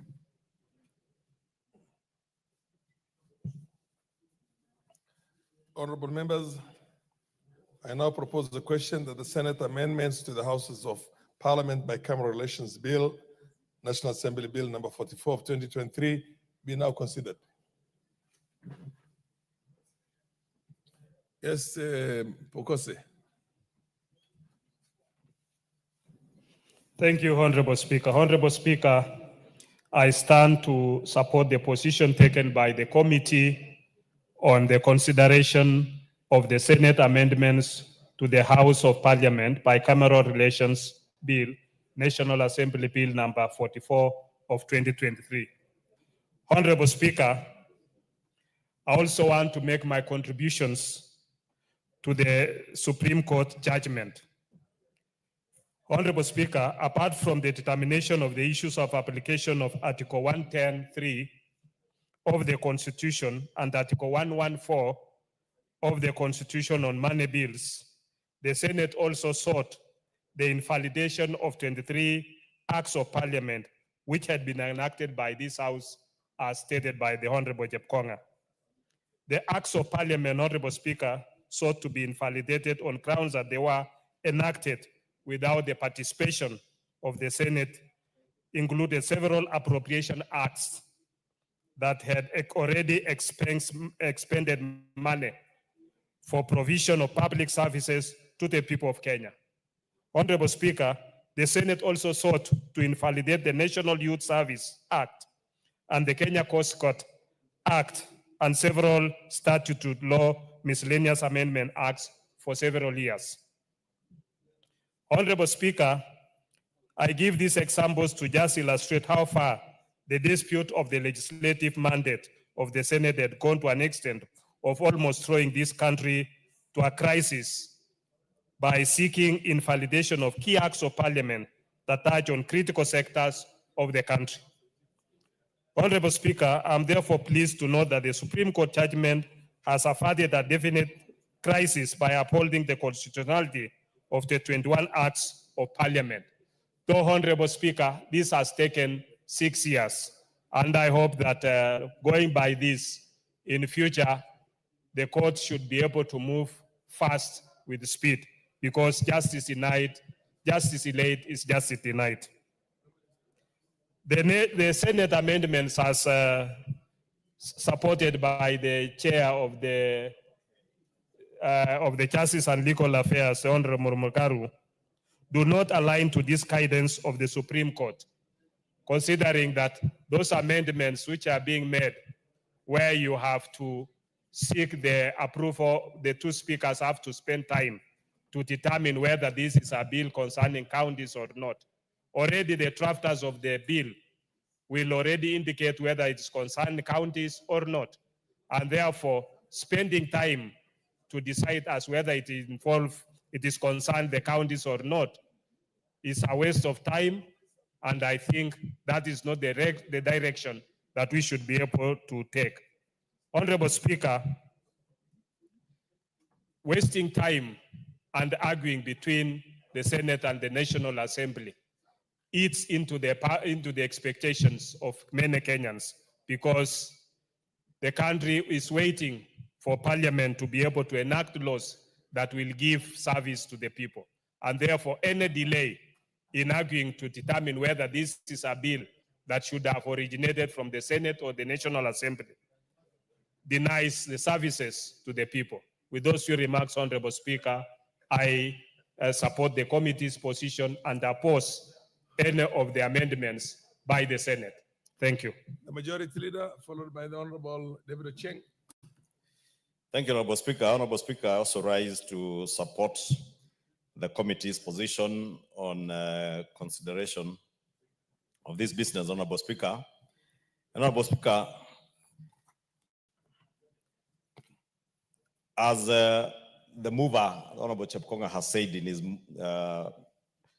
movement of consideration of this bicameral relations bill, many of the amendments, Honorable Speaker, that have been proposed by the Senate have been overtaken by time. Honorable Speaker, it's important to note that the House, in consideration of all the amendments passed by the Senate, also, I believe by the time the committee was considering, the Supreme Court ruling had not come out. But the Supreme Court ruling is now out. And I must take this opportunity, Honorable Speaker, to note with great appreciation the great work done by the judges of the Supreme Court in arbitrating in a matter that should never in the first place have ended up in court, leave alone finding its way all the way to the Supreme Court of the Republic of Kenya. Because, Honorable Speaker, these are issues that between the two houses, we should have been able to resolve. But, Honorable Speaker, in the book of Things Fall Apart by Chinua Achebe, somewhere that Okonkwo noted the need or the desire to celebrate all your achievements, irrespective of whether other people are celebrating or not. And he said that the lizard that jumped from the high Iroko tree to the ground had to celebrate and praise himself if no one else did. And therefore, Honorable Speaker, we are at such a point that the National Assembly, having jumped from the big Iroko tree, whether anybody else praises us or celebrates us, we must celebrate this House for our fortitude and our commitment to the word and letter of the Constitution of the Republic of Kenya as enacted by Kenyans in 2010. Because we are vindicated by the Supreme Court, Honorable Speaker, that indeed the Constitution of the Republic of Kenya as enacted in 2010 and passed resoundingly by Kenyans gave particular mandates to both houses, appreciating that we are now in a bicameral system of parliament, but also gave specific functions and duties to each of the two houses. And that's why I said, Honorable Speaker, we have gone through a painful 6 years. And many of us agonized over the years on why we need to be fighting in court between us and the Senate. And Honorable Speaker, you remember there are many, even in the last parliament, because Honorable Speaker, I am lucky that at the time these 23 acts of parliament were passed, I was a member of this House. And through the agonizing 6 years, there are many members of this House also who almost gave up and would often question the leadership and the Speaker of the House on the need to be fighting in court. And some even suggested, why don't we just reenact these laws again and send them to the Senate? But there are many of us, Honorable Speaker, truly believing in the position espoused in our Constitution, that as much as we have a bicameral parliament, there are specific functions and responsibilities of each house. And the Constitution is clear on what manner of bills should go to the Senate and which ones need not go, Honorable Speaker. And that's why I take this opportunity, Honorable Speaker, to celebrate the Supreme Court judges, to celebrate this House for staying true to the provisions of our Constitution, Honorable Speaker. Honorable Speaker, you know, when we refer bills to the other House, we never do it out of benevolence or pity, or because we do it just to please people in the other House, or because we are not able to enact laws. We refer bills that ought to be referred to the other House because these are the dictates of the Constitution. And the bills that we do not refer to the other House, we do not refer to the other House because that is what the Constitution dictates. That, for instance, on matters that touch on money bill, and I must mention this, Honorable Speaker, because I know we are in the mediation process of another bill, the National Lottery Bill. Again, I saw the other House, the Senate, attempt to bring in amendments that touch on taxation, Honorable Speaker. Matters that clearly are not under the purview of the Senate, as provided for in our Constitution. Therefore, let me take this opportunity to remind the chair of the Finance Committee and the chair of the Sports Committee, who are leading the mediation committee between us and the Senate, that nothing that touches on taxation, on administration of tax, should be considered in those amendments that came from the Senate. Because it was a disingenuous way of the Senate trying to participate in tax matters by introducing amendments to a National Assembly bill and introducing amendments that touch on tax administration and tax matters, Honorable Speaker. So that we get into mediation and now we start haggling over those. Therefore, Honorable Speaker, now that the Supreme Court has set the record straight, and as painful as it has been, Honorable Speaker, because I told you many despaired along the way over these 6 years, but we have learned our painful lesson, Honorable Speaker, of how not to resolve bicameral disputes. Because for 6 years, immense public resources have been spent paying lawyers. Immense time has been spent of our officers in the National Assembly and those in the Senate at a time when our internal lawyers and public officers who work in Parliament would have been doing other meaningful things. They spent time, Honorable Speaker, fighting over this dispute in court. And it was a matter that would have simply resolved without ever having to go to court, Honorable Speaker. But Honorable Speaker, let me conclude by saying that this Supreme Court ruling is a win-win situation, Honorable Speaker. It is a win for Parliament as a whole. Both houses have now been reminded of our constitutional responsibilities and the limits of our mandates, our respective mandates, Honorable Speaker. It is now clear where our mandate begins and where it ends, and where that of the Senate begins and where it ends. It is now time for both houses to discharge our responsibilities and observe our constitutional limits diligently without need to haggle, without need to throw words at each other. Honorable Speaker, as I said when I began, with that in mind, and in this win-win situation, and this win for Parliament, and a win for the Constitution of Kenya, Honorable Speaker, an institution that was created by the Constitution of Kenya, including the Supreme Court and the two houses, Honorable Speaker. Many of the amendments that have been proposed by the Senate in this bill have been spent because that Supreme Court judgment, as delivered, has dealt in great detail. And those who have taken time to read the judgment will see that the Supreme Court judges did take a lot of their time in considering all the issues. Therefore, many of these amendments are overtaken by time and events including that judgment, and we should not be taken back to Egypt now. Let us cross the Mediterranean and get out of Egypt, Honorable Speaker, and agree with the committee to reject all those amendments, as the chair said. Thank you, Honorable Speaker. Honorable David Ochieng, before you contribute, I want to recognize the presence in the public gallery of students from PCA Chogoria, Central Thiga Church, from Mara constituency, Tharaka Nithi. And I think we have the member of parliament for Tharaka, who comes from Tharaka County and Tharaka constituency, who is going to represent a member of parliament for Mara. The Honorable Murugara, look this side. This is the public gallery. That one is the speaker's gallery. And if you want to get closer so that they can watch you, go that way, because this is probably. Thank you very much, Mr. Speaker, sir.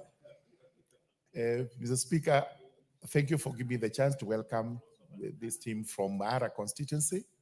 It's supposed to be on behalf of my good friend Kareke Mbiuki, who is not here.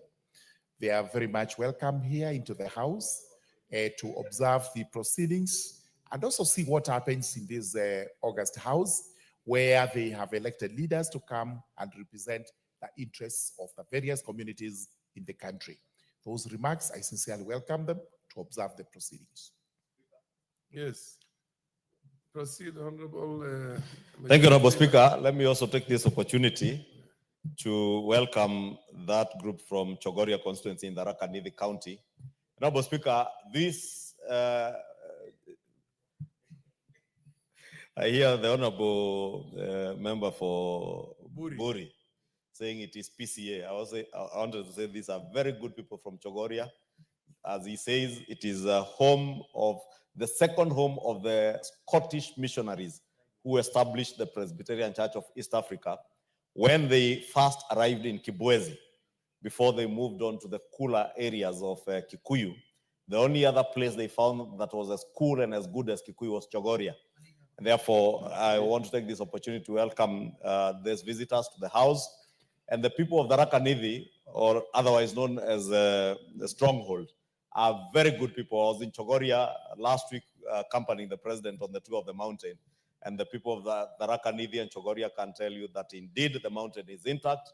Those people who claimed to have written a will on behalf of the people of Mount Kenya, even the visitors here today will tell you that they have the capacity to make decisions on who to vote for, including their member of parliament and other leaders, without having to look at wills written by individuals.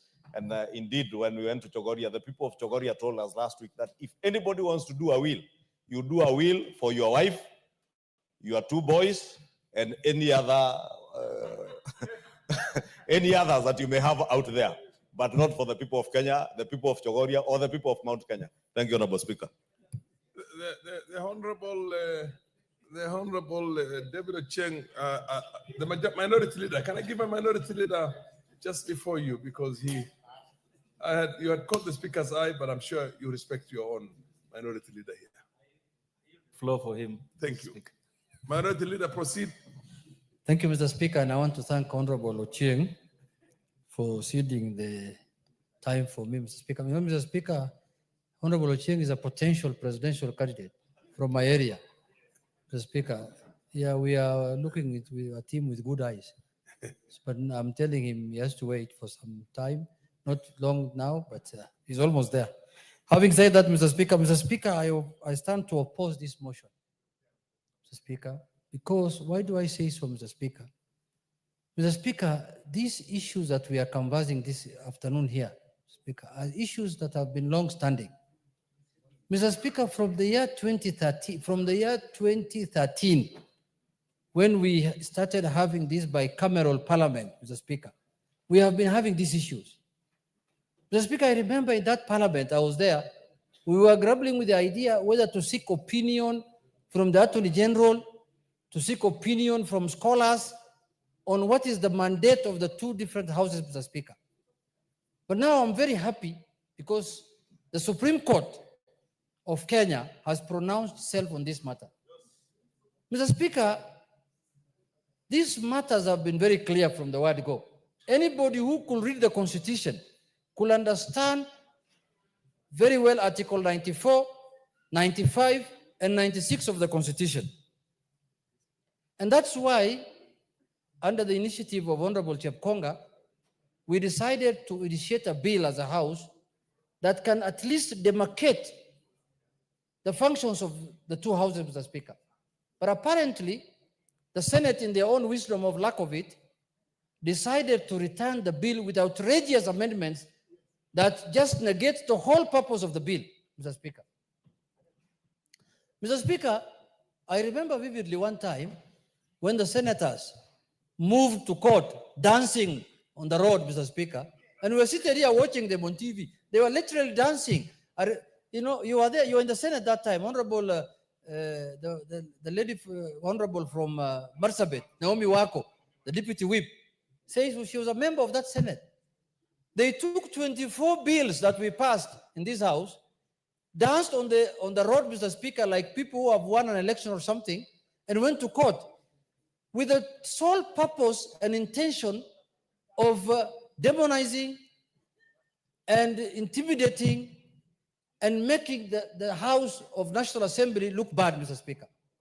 When we knew very well, when we had clarity of mind that the Senate had no role in those bills, Mr. Speaker. Yes. And in the end, we got vindicated. Last week or the other week, when the Supreme Court did their ruling, we were vindicated. Public resources were wasted that were used in the litigation process. So, Mr. Speaker, it is now very clear, like day and night, what are the functions of each houses. And this debate of what is the function of the Senate and what is the functions of the National Assembly, Mr. Speaker, must end today afternoon, Mr. Speaker. From today going forward, the Senate must know that the Supreme Court has said what they're supposed to do. Mr. Speaker, we have reached a level in this parliament, the bicameral parliament, where the Senate was demanding that taxation bills, budgetary bills, money bills, and all kinds of bills must be taken to the Senate before they become an act of parliament. The court has now categorically ruled with clarity that the Senate of the Republic of Kenya has no role in money bills completely, Mr. Speaker. They can only deal with monies that the county governments are sharing among themselves through the revenue allocation bill, the county revenue allocation bill, Mr. Speaker.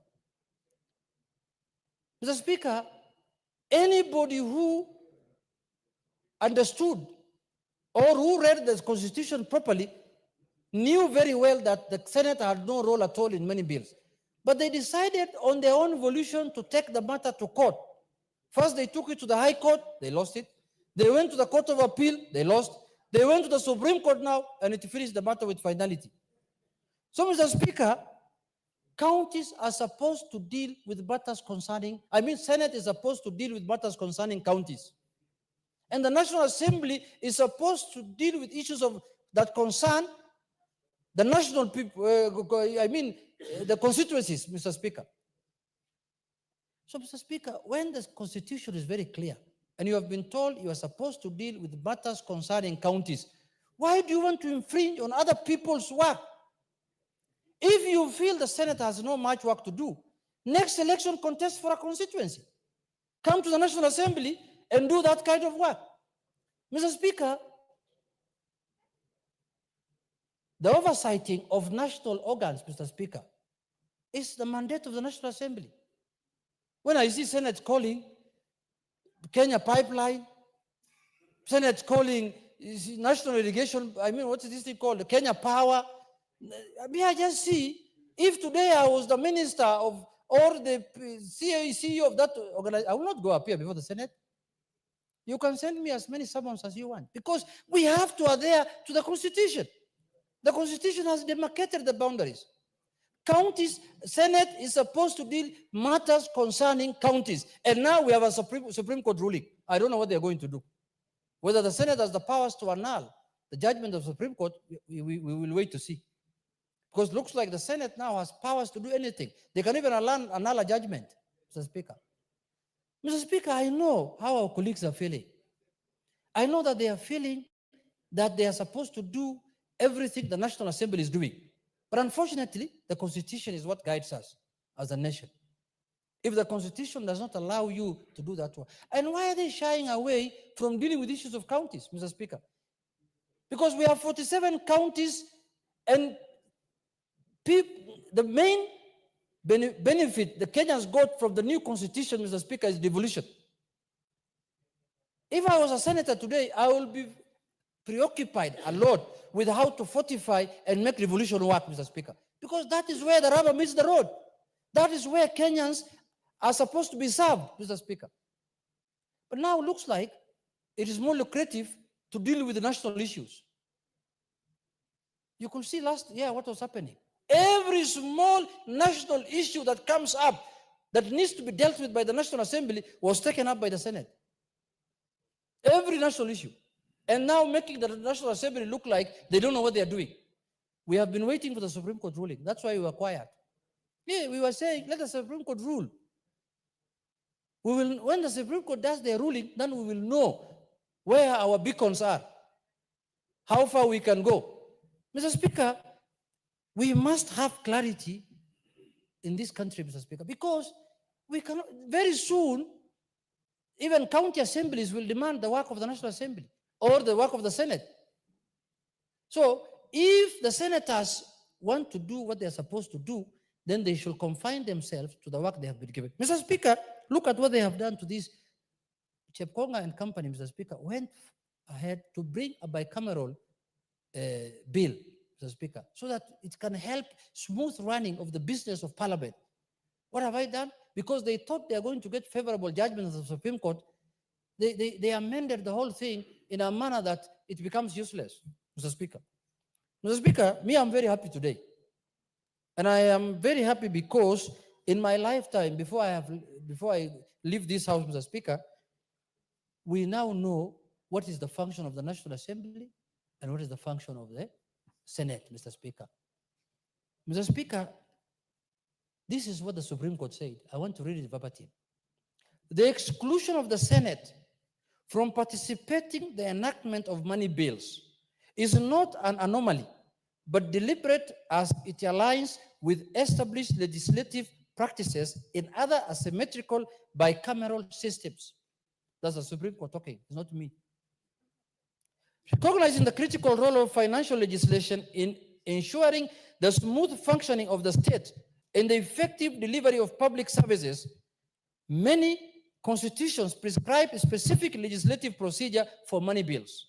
These provisions are designed to avoid conflicts between the chambers of the bicameral parliament and to prevent prolonged deadlocks over financial matters that could hinder governance and economic stability, Mr. Speaker. Because what the Senate was trying to do was to hinder economic stability in this country. When you usurp powers, because according to me, the last 10 years, what was happening, what the Senate was trying to do was what I described as power grab. They wanted to grab the powers of the National Assembly. The functions, the powers of the past is with the National Assembly. If I was even to go further, I would have recommended even the division of revenue bill doesn't need to go to the Senate. It's a money bill by all intent and purposes, Mr. Speaker. And now the National Assembly has been given by the Senate powers that it can originate all bills, money bills, bills concerning counties. But our brothers in the Senate cannot originate money bills anymore from today. They can only originate bills that concern counties. But us, we can originate both bills that concern counties and money bills, Mr. Speaker. Bills on taxation, bills on appropriation, bills on budgetary. All that now belongs to the National Assembly. And we are going to do our duty professionally, diligently, for the good of the country. Mr. Speaker, it went to the extent where they almost described us as a lower house, when the Constitution has prescribed completely the function that we have, and it makes this house to be the upper house. Because when you don't have the power of the past, how can you call yourself the upper house? In my view, even to reduce expenditure, to reduce the wage bill of the country, the Senate should be able to meet quarterly. The Senate sitting should be once for 3 months to look at county issues, and 4 sittings in a year is enough for the Senate, Mr. Speaker. In my view, if my view was considered. But because you can end up sitting every week 3 times, and there's no business to conduct. Now it forces you to infringe on other people's business, on other people's functions, constitutional functions. Why can't you just sit for once 3 months, look at county issues, look at them, how they are doing, audit their books, and then go home and rest. Then after another 3 months, 4 times a year is good enough for the Senate to sit, Mr. Speaker. And I'm not doing this in a derogatory manner, Mr. Speaker. I really mean it, because that is how we are going to reduce even the wage bill of this country. Mr. Speaker. So in my view, Mr. Speaker, in conclusion, I want to say this. I never thought a day will arrive in this country, because look, they took 24, not 1, not 2, not 3. They took 24 bills that were passed by this House to court. 24 bills. And the court could only agree with them on 2 bills only. All the rest was said, the court declared that they were constitutional. How much money do you think we have spent in litigation? Both of us, both the Senate and National Assembly. How much money? A lot of money. Whose money is that? Taxpayers' money. So, Mr. Speaker, there was no need of taking those bills to court. There should have been an amicable way to solve that problem. The 2 houses could sit. Even now they are saying the concurrence that is required on bills by the 2 speakers only should happen when somebody raises it. If nobody raises it, there's no need for concurrence. The bills can go on. So, Mr. Speaker, I know we have differences of age set. The people in the Senate might be much older than us in terms of age, but that is not an African customary sitting or organization, Mr. Speaker. This is a constitutional organ that deals and does its functions in accordance with the Constitution. So if you are old, just don't bring here issues of African that you have to respect the age. You have to respect people older than you. No, some of them now are young, and they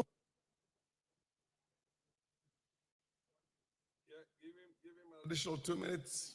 Mr. Speaker, I know some of our colleagues in the Senate now are young and vibrant. I beseech them and I advise them, in the coming election, please go to a constituency. That is where work is. Hii nyumba ya wasee, wachia wasee. Order, Honorable Minority Leader. You cannot mix the 2 languages in one contribution. Mr. Speaker, you can either go straight Swahili or go English. You started with English, finish with English. Mr. Speaker, I'm using the nyumba of wasee in courts, Mr. Speaker. In courts, Mr. Speaker, because I don't know how to describe nyumba wasee in English. They are called what? The House of Old Men. Or the House of Lords, Mr. Speaker. Or House of Lords. Mr. Speaker, the House of Lords.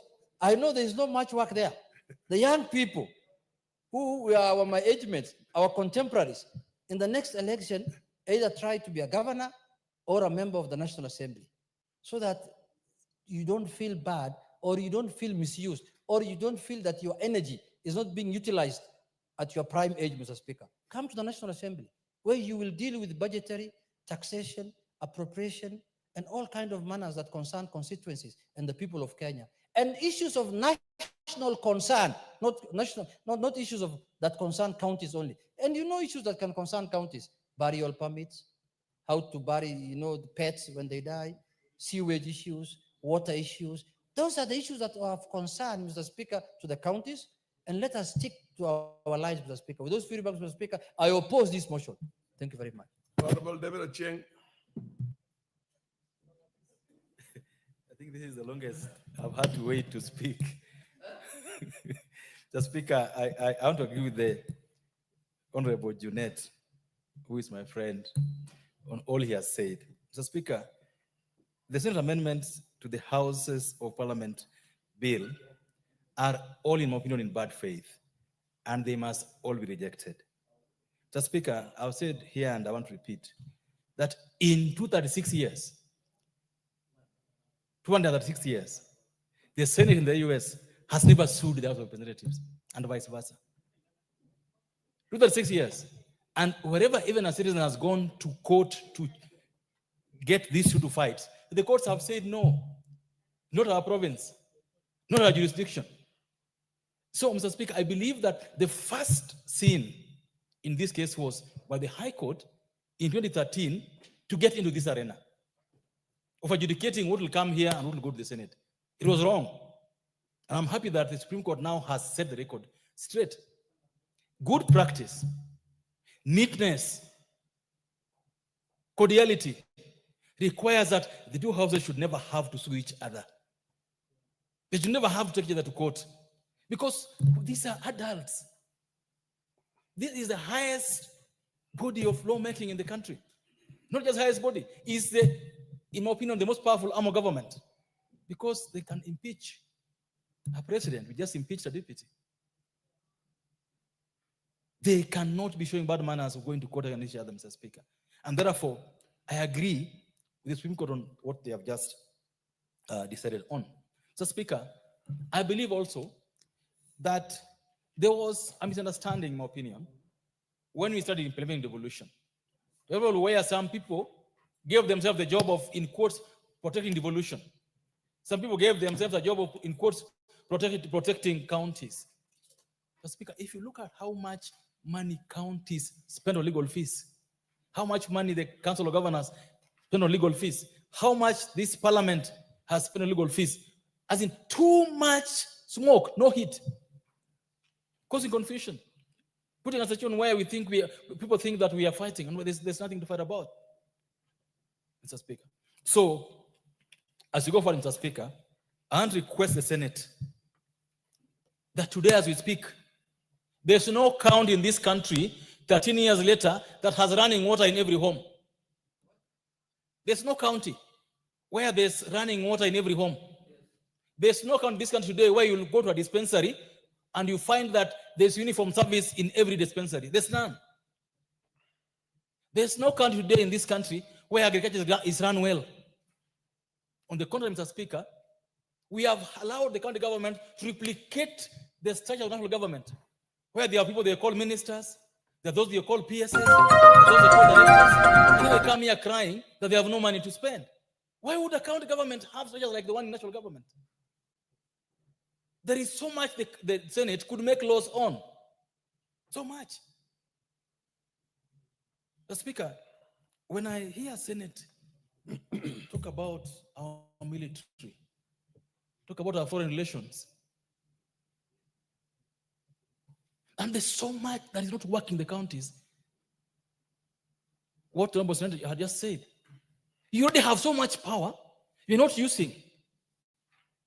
And you want to amass more. So, Speaker, it is not their province, and I'm happy with what has just been said this afternoon, Mr. Speaker. Devolution was meant to help people make decisions at the grassroots. I'm certain that out of the 47 governors, 3/4 of them live in Nairobi. You will meet them in Nairobi almost every week. Every week you meet them in Nairobi.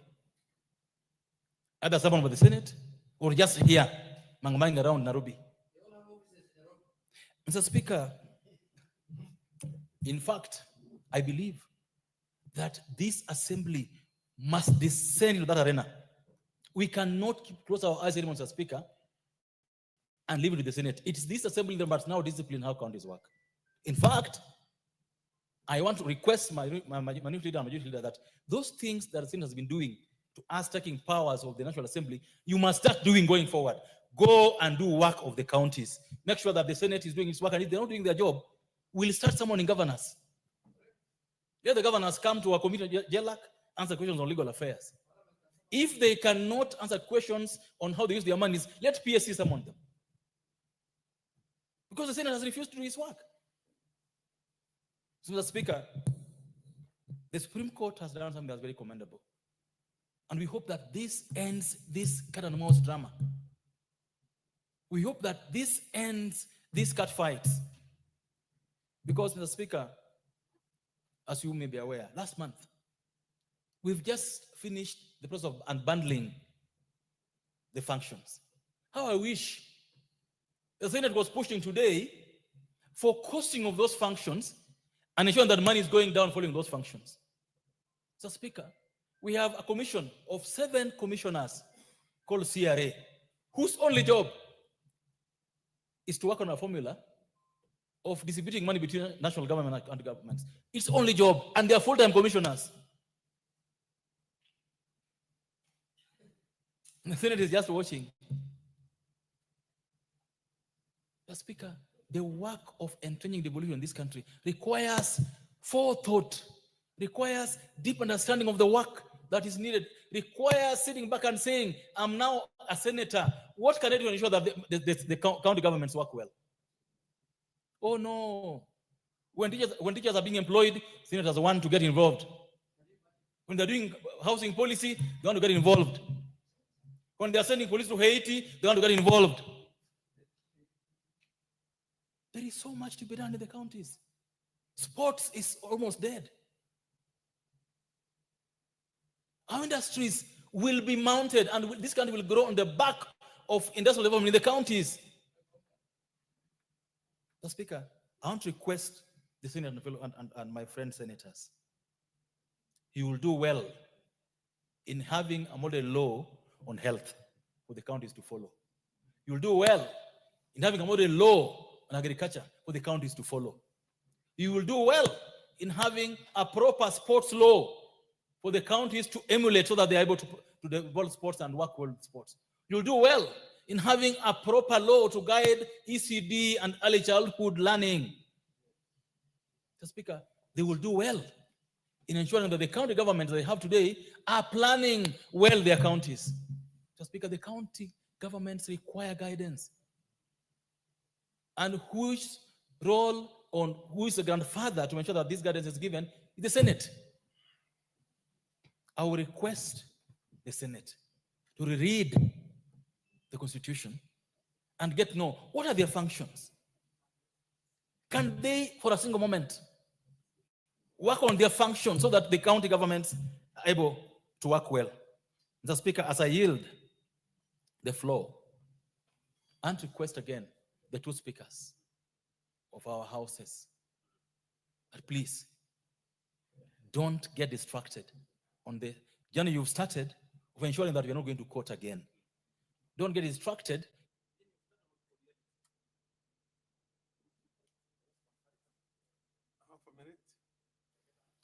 on cordiality. And finally, Mr. Speaker, I want to request also the management of Parliament that please, let's not spend any more cent, any more time in supporting any court cases between and among these houses of Parliament. I yield. Thank you. MP for Kajiado Central. Thank you, Honorable Speaker, for giving me this opportunity. And Honorable Speaker, before I delve on the matter of the Supreme Court, Honorable Speaker, allow me to pass my condolences to the passing of... Are you on a point of order, the Honorable Atandi? Ordinarily, I'm used to you sitting on this side of the aisle, but now I can see you. Proceed, Honorable Atandi. And Honorable Speaker, what's your point of order?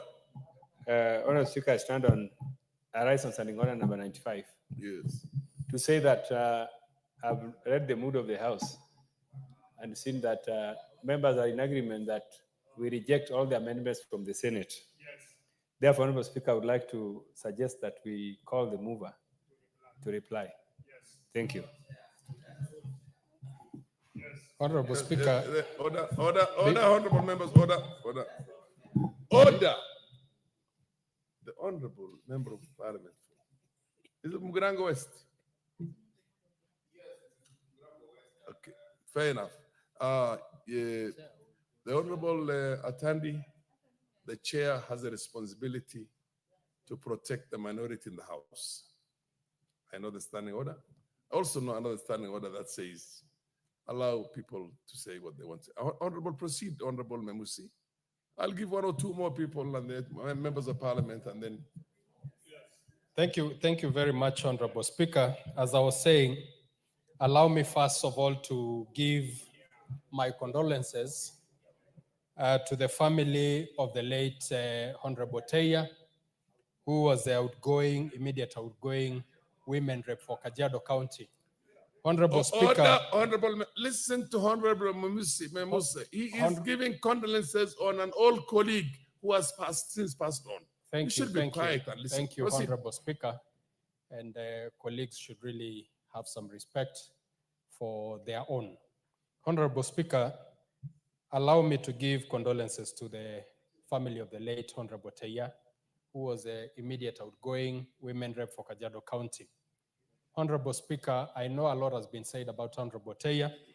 We served with her in the 11th Parliament and the 12th Parliament, and she was an exceptional lady who scaled up despite all odds, despite being able differently. She became a leader and an outstanding one. Today, Kajiado County mourns a lady who was exceptional because she was not deterred by her disability. Honorable Speaker, Teya, despite Kajiado County being extremely vast, she tried to traverse the entire county. She went to rural places.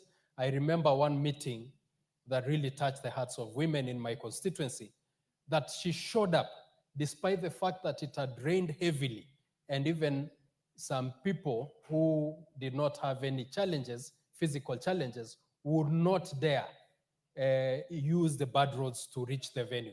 But she made an effort and she got there. She was an exceptional lady, and I pass my condolences to her and her family, especially her children. Having said that, Honorable Speaker, allow me to also contribute my voice to the ruling of the Supreme Court. And Honorable Speaker, let me start by saying that the judiciary, through the Supreme Court, have done a great thing for this country. Honorable Memusi, the matter before the House is not this ruling of the Supreme Court. The matter before the House is the Senate bill. So you either oppose that bill or you support it. Thank you, Honorable Speaker. But you can use the Supreme Court what they call ruling in collaboration. Yes, in collaboration. Thank you, Speaker, for the guidance. Honorable Speaker, the work of the judiciary is interpretation of the laws. And through the Supreme Court, the judiciary has interpreted an area that we willingly allowed it to become a gray area, because in the Constitution, it was very clear the functions of the two houses. Very clear. Honorable Speaker, the drafters of our Constitution envisaged a great country when they came up with devolution. And when they came up with devolution, they looked for a way of a house that will oversight counties. The main reason for Kenyans' agitation for devolution was for services, was for resources to go down to them. It was for the people to be able to rule themselves. It was for the people to be able to make decisions directly that affect them. Honorable Speaker, the Senate was supposed to make devolution work. The Senate was supposed to make Kenyans feel the importance of devolution. But unfortunately, the Senate has failed in its role. Honorable Speaker, the mess in counties, every county in this republic, you find very junior officers, so-called revenue officers, moving around collecting money from poor Kenyans. Not for that money to go to the coffers, the taxpayers' kitty, but for that money to go into people's pockets. You would find revenue officers moving around markets, taking 50 shillings, 100 shillings from very poor women who are struggling. You would find very junior officers taking money from sand harvesters, and very odd businesses that Kenyans are trying to make ends meet. All this money is going to wastage, and senators are busy running around, crisscrossing on the functions of the national government. You find the Senate summoning the CS Defense. What business does Senate have with the defense of this country? What business? Honorable Speaker, that ruling, despite the Constitution having been very clear on the mandate of the two houses, but that ruling puts the Senate in its place. So with those few, Honorable Speaker, I submit. Thank you. The Honorable Sunkuya, and then followed by the Honorable Member of Parliament from Garanga West. Thank you, the Honorable Speaker. And before I contribute to the ruling, Mr. Speaker, sir, allow me to convey my gratitude. Condolences to the family of Honorable Janet. Here, the Honorable MP for Kajiado West in silence. Thank you, Honorable Speaker. I want to convey my my condolences to the family of the late Honorable Janet, who was the women rep for Kajiado County 2017 to 2022, and nominated member of Parliament 2013 to 2017. And despite her how she was, but she was able to stand to lead the people of Kajiado, to beat a number of leaders who compete with 2017. She's a person who actually came from the interior, and he has done a lot to the people of Kajiado. He has passionate. She's a leader who actually demonstrated to his people. Mr. Speaker, so I want to say polly to the people of Kajiado and the family. Before entering and contributing to the bill, what the Senate is doing, the honorable members who are loitering around Parliament, who are not understanding their function, who are not understanding their role, their oversight, coming around Parliament. And instead of taking oversight to their counties, going to their counties and taking a lot of money, collaborating with the governors, without even offering even a project. Mr. Speaker, actually, even the Constitution, if it happened for us again to go for the to call for, actually, we need to change this Constitution later and do away with the Senate. So I submit. And we are tired of these men, really tired. And the country is also tired of. Thank you, Honorable Speaker. The Honorable Mogaka, followed by the Honorable Waluke. Thank you, Mr. Speaker, for this opportunity to also oppose this bill. And before I do so, may I join my fellow residents of Kajiado in mourning Honorable Janet. I live in Kajiado, where she once represented us, and I pray that the Almighty God does rest her soul in eternal peace. And coming back to this Senate bill, As a member of JLAC, Mr. Speaker, I had an experience engaging with the JLAC committee of the Senate, where as parliamentarians, we sought to have joint sittings and engage, and we are reaching legal minds in both JLAC so that we come up with a piece of legislation that was to be progressive as the 2010 Constitution. Shock on me, the Senate JLAC stayed away, and we soldiered on and presented a masterpiece of a legislation, which upon presentation to them, they prescribed what we have today, which, to say the least, is ignominious. I propose that my colleagues join JLAC in rejecting those amendments in total because they don't deserve to see the light of day.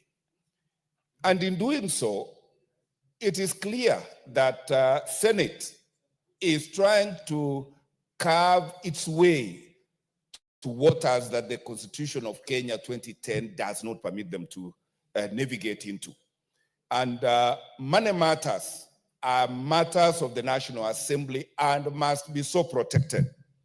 And I also want to hail the determination by the Supreme Court of Kenya, the apex court, for pronouncing itself and stating the obvious, because the Constitution of Kenya has outlined functions for the two legislative houses. And the bill that was to deal with the behavior and engagement of Parliament was merely going a step further, as lawyers say, so that we have no avoidance of doubt that there is no conflict in the functions of the National Assembly and that of Senate.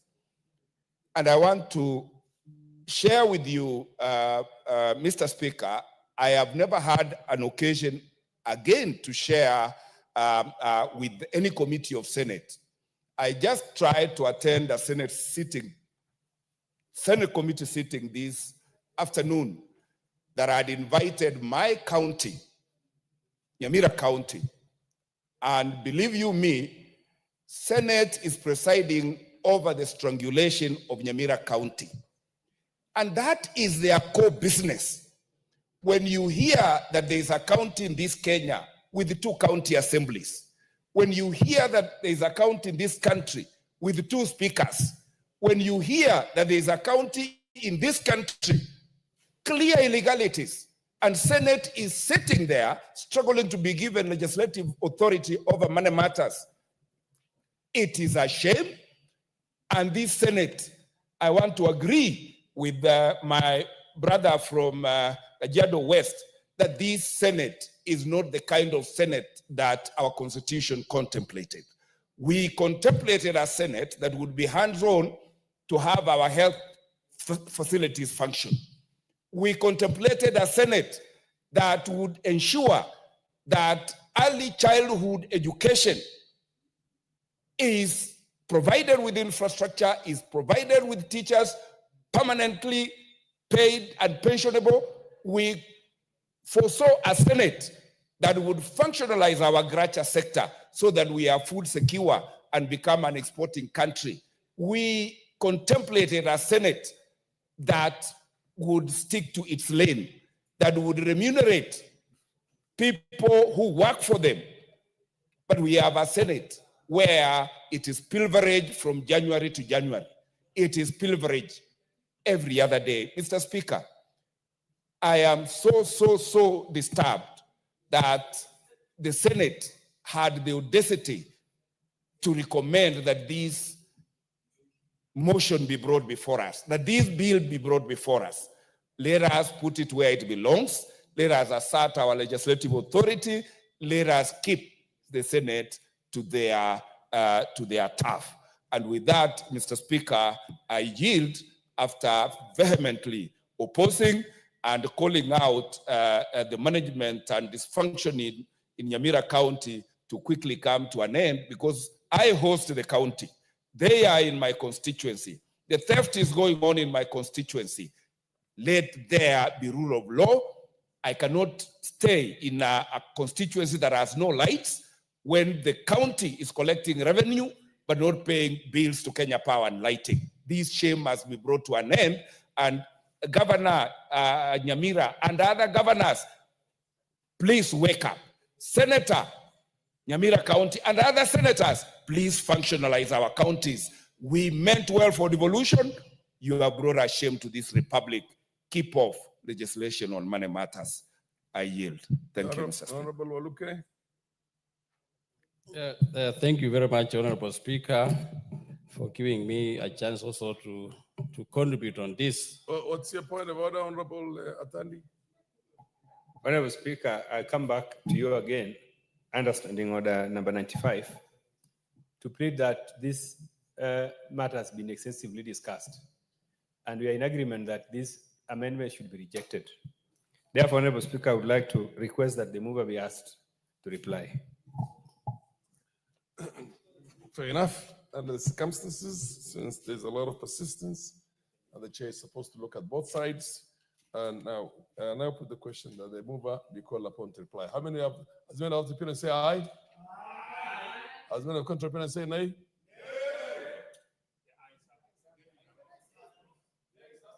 I'll put the question again. Order, honorable members, and I'll put the question that the mover be called upon to reply. As many of the opinion say aye? Aye. As many of contrary opinion say nay? The ayes have it. Honorable, the mover, please proceed and reply.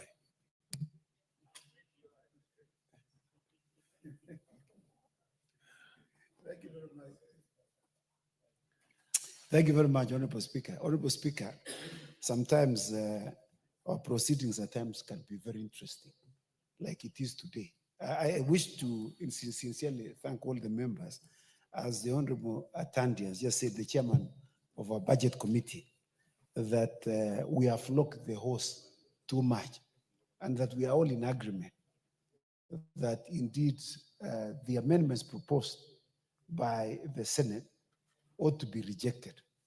And so, Mr. Speaker, as you know, there are very many people in this country who love to swim, in the sea of uncertainty, chaos, and confusion. Mr. Speaker, the Supreme Court has put brakes to this. As you know, the Constitution provides that there must be clarity in everything. And the Supreme Court, as members have contributed, has indeed clarified what is the position with regard to a number of those issues and has put them to rest.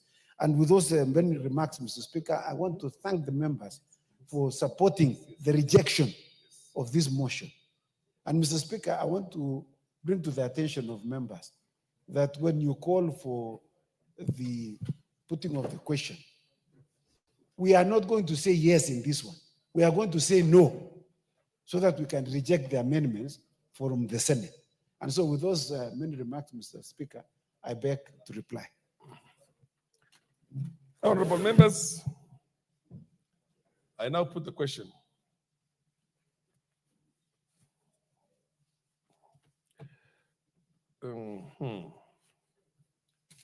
Yes, honorable members. Yes, honorable members, I now put the question that the Senate amendments to the Houses of Parliament Bicameral Relations Bill, National Assembly Bill number 44 of 2023 be now considered. As many of the opinion say aye. As many of the contrary opinion say nay. The nays have it. Next order.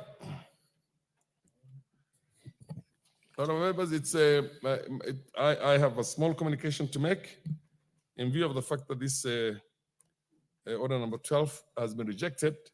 Ipso facto, order number 13, Roman 2, is also not there. It's voided completely. Now, next order. Order number 13, Committee of the Whole House.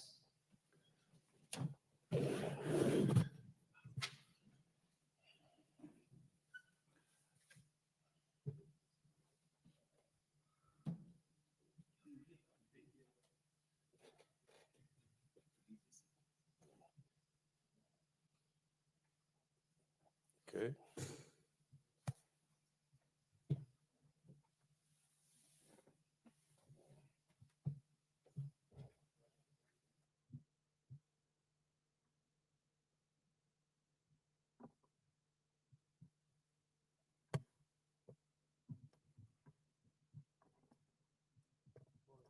As we may resume our seats, and this is the committee of the whole House on the Division of Revenue Bill, National Assembly Bill number 10 of 2025. Remember, this is a short bill of a couple of clauses. I would just beg for your attention. As you would know from the order paper, there's no amendment to this bill. And recognize the fact that this is the Honorable Chairperson's first Division of Revenue Bill. We'll give him all the support and indulgence required to make this run smoothly.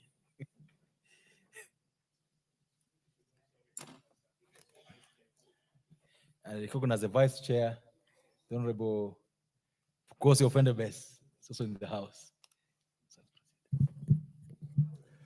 Clause 3, 4, and 5. Honorable members, I propose the question that clauses 3, 4, and 5 be part of the bill.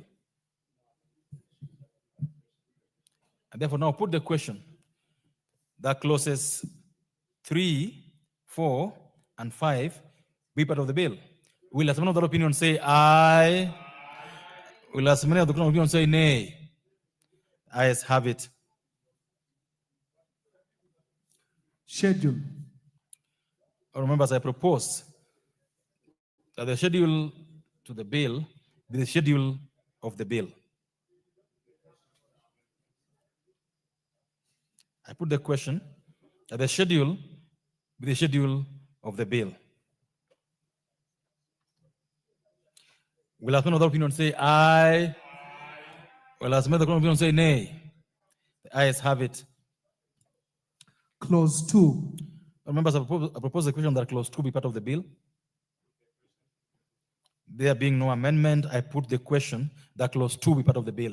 Will as many of the opinion say aye? Will as many of the opinion say nay? Ayes have it. Title. Members, I propose the question that the title be the title of the bill. I put the question that the title be the title of the bill. Will as many of the opinion say aye? And as many of the opinion say nay? The ayes have it. Clause 1. Honorable members, I propose the question that clause 1 be part of the bill. There being no amendment, I put the question that clause 1 be part of the bill. Will as many of the opinion say aye? Will as many of the opinion say nay? Ayes have it.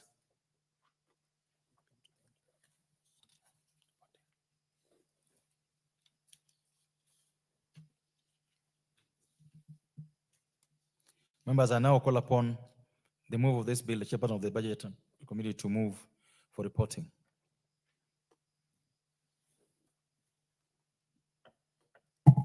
Honorable Chairperson, I beg to move that the committee do report to the House its consideration of the Division of Revenue Bill, National Assembly Bill number 10 of 2025, and its approval thereof without amendments. Honorable members, I put the question, therefore, that the committee do report to the House its consideration of the Division of Revenue Bill, National Assembly Bill number 10 of 2025, and its approval thereof without amendments. As many of the opinion say aye, as many of the opinion say nay, the ayes have it.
I now call upon the chairperson to report to the House. Thank you very much, Speaker. Honorable Speaker, I beg to report that the Committee of the Whole House has considered the Division of Revenue Bill, National Assembly Bill number 10 of 2025, and approved the same without amendments. Thank you. Mover, Honorable Tandi. Honorable Speaker, I beg to move that the House do agree with the committee in the said report. I also request Honorable Dr. Pukose to second the motion for agreement with the report of the Committee of the House.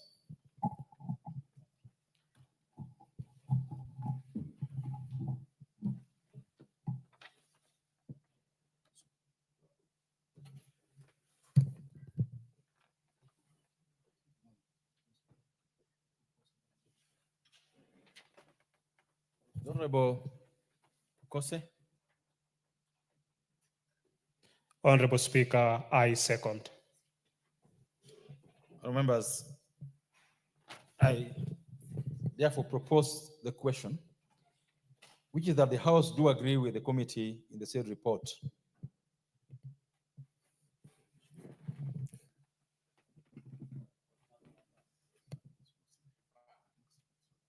And members, for obvious reasons,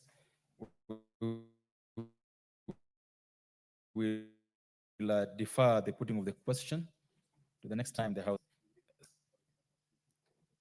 Next order. Order number 14, the Excise Duty Amendment Bill, National Assembly Bill number 7 of 2025, second reading.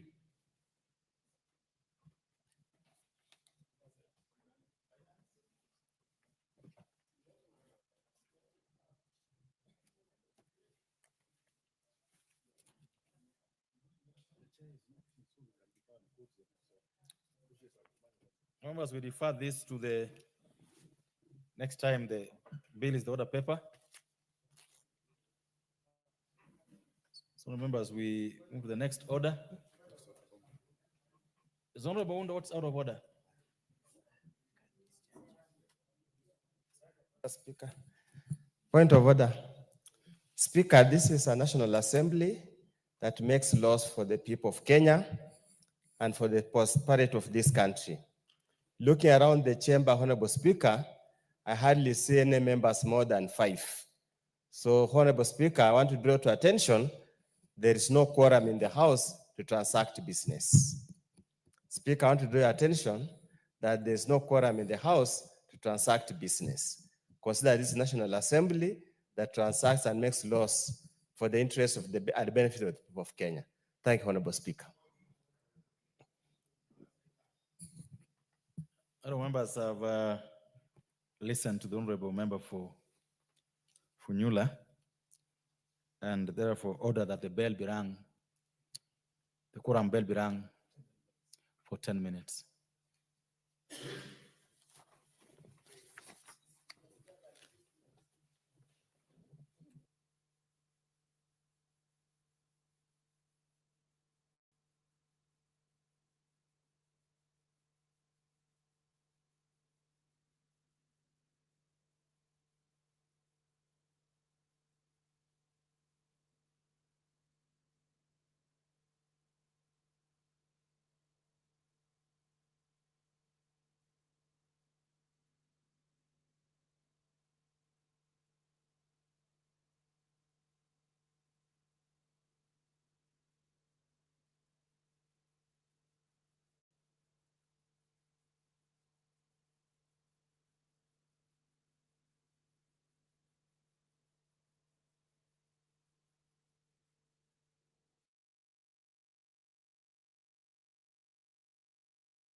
Well, the National Assembly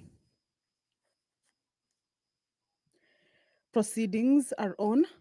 However, the House or the proceedings have fallen short of the quorum during the proceedings of the House. This is a point of order that was raised by the Honorable Member for Funyula, Honorable Dr. Ojiambo Oundo, indicating to the Speaker or informing the Speaker that much as the House is in the business of processing laws and passing laws, the House, as it stands, does not have a good number of members to be able to continue, or does not have a substantive number of members for that particular business of processing of laws or legislation making to be able to continue, and requested, or that point of order made the Speaker to direct that a quorum bell be rung for members to make their way back to the chambers. Remember, earlier on, the House had quorated enough, and there are a number of businesses that were transacted. However, as it stands now, members have walked out of the chambers, making the House to lack a good number of them present to be able to continue with the business, thereby forcing the Speaker to indicate that the quorum bell then be rung for at least 10 minutes so that members who may have walked out and still within the precincts of Parliament to be able to make their way back into the chambers and allow the House attain that particular quorum for the business to proceed. Before that point of order by the Honorable Member Oundo, the members were expected to begin considering the excise duty amendment bill, a bill originating from the National Assembly, Bill number 7 of 2025. This is a bill that is at its second reading stage. And the principal object of the bill is to amend the Excise Duty Act to remove excise duty on imported fully assembled electric transformers. This excise duty was imposed in the Tax Laws Amendment Bill 2024 with the intention to support local assemblers. However, the amendment has had a negative effect on the manufacture and supply of transformers by increasing the cost of importing parts. It is intended, therefore, that this amendment will reduce the cost of electricity and enhance power connectivity through additional manufacture and supply of transformers to the Kenya Power and Lighting Company. This is a bill that seeks to amend the Excise Duty Act to remove excise duty on imported fully assembled electric transformers. And this excise duty was imposed in the Tax Laws Amendment Bill 2024 with the intention to support local assemblers. However, the amendment has had negative effect on the manufacture and supply of transformers by increasing the cost of importing parts.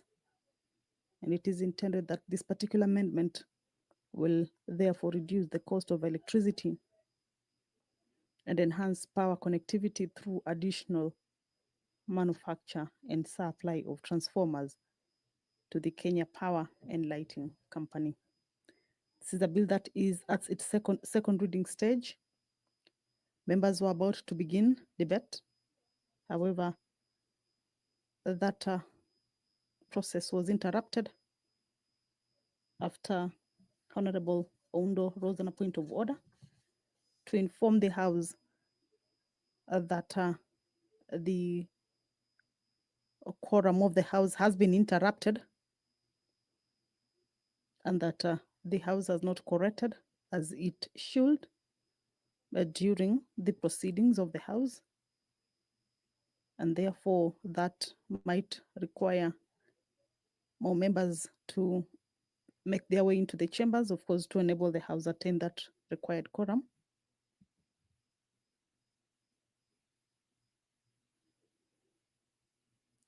So that bell is, of course, to alert the members that their presence is highly required at this point in time.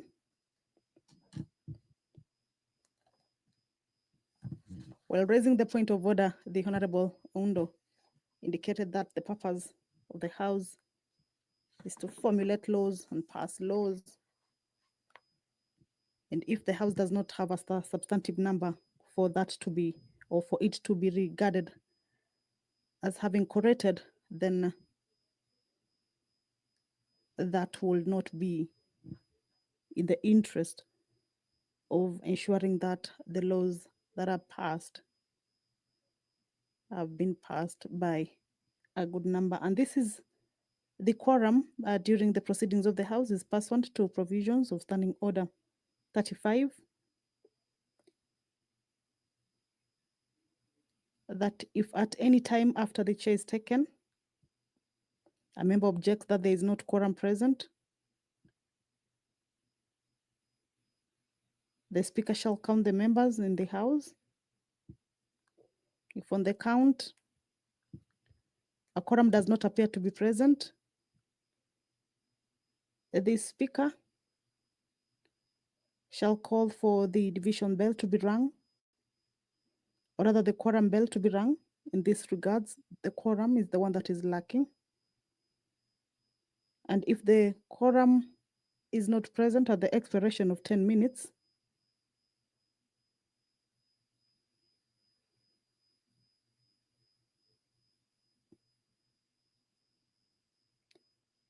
if the Speaker is in the chair, the Speaker shall adjourn the House until the next sitting without question being put. So that is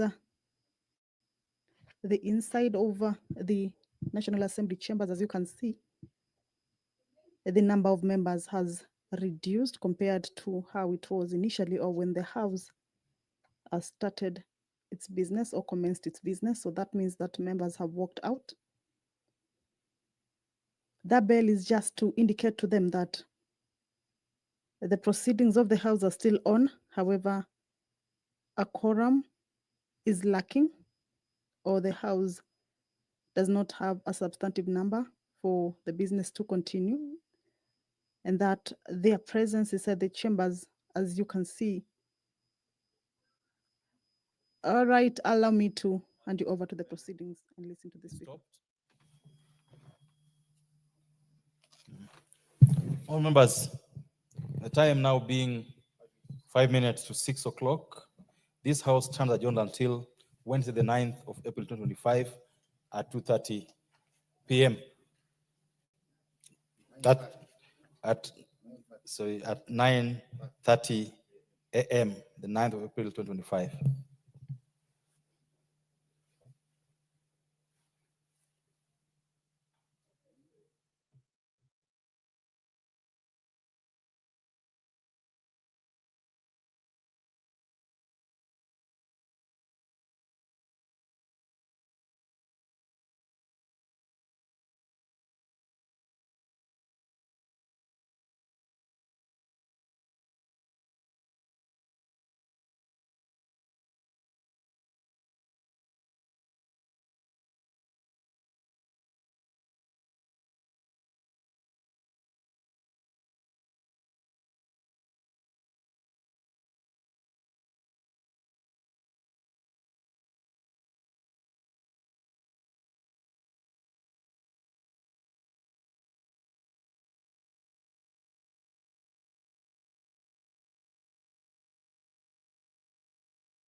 Speaker.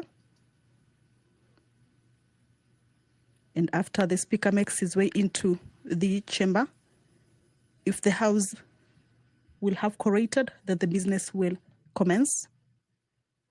However, if the quorum will not have been raised by then the quorum bell, of course, will be on, at least to give an allowance for the members who may be within the precincts of Parliament, but yet to get to the chambers to do that.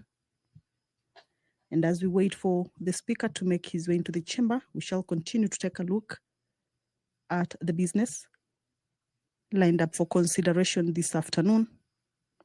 Pursuant to provisions of the House Standing Order 44, paragraph 2, part C, members have an opportunity to request for statements. And this afternoon, the Honorable Member for Kiminini, Honorable Kakai Bissau,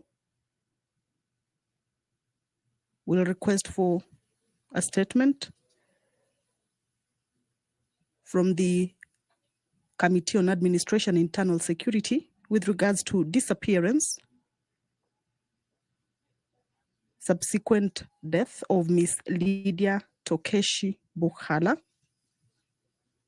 The Honorable Member for Funyula, Honorable Dr. Ojiambo Oundo, will also request for a statement from the Departmental Committee on Energy, and this is with regards to operations of Kudura Power East Africa in Western Kenya.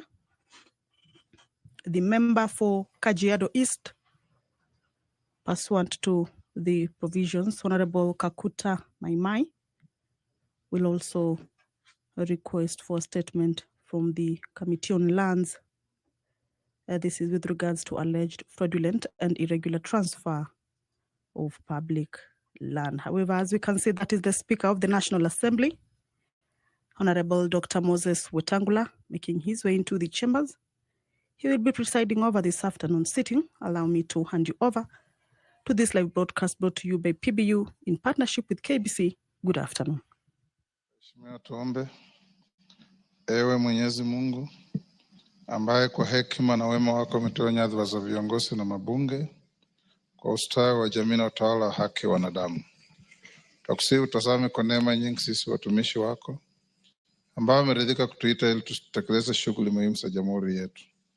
Tukuomba uteremshie baraka zako sisi tuliokutanika hapa na utujalie tuyatende na kufikiria mambo yote yatakayofikishwa mbele yetu kwa njia ya haki na uaminifu, ili utukufu na sifa zako ziendelezwe na ili kustawisha amani, ufanisi na heri ya nchi yetu na wale ambao haja zao umezikabidhi mikononi mwetu. Amen.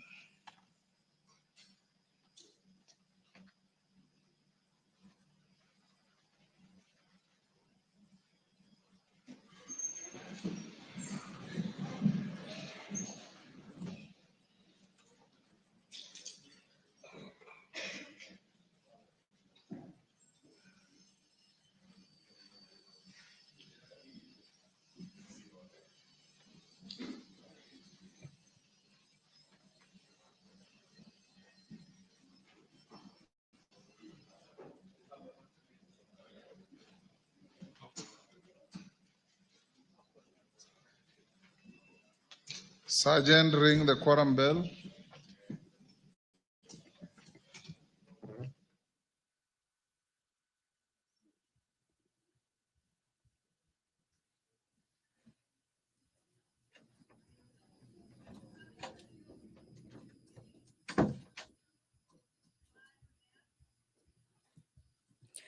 Well, the prayer has been said and the chair taken. However, the House has not quorated for it to be able to commence its business as provided for under the Standing Order number 34. So that is what has necessitated the quorum bell that is currently underway as directed by the Speaker. That is a bell that will be on for at least 10 minutes. Of course, this is to allow members to make their way into the chamber. Once that quorum is achieved, then the business of the day will commence.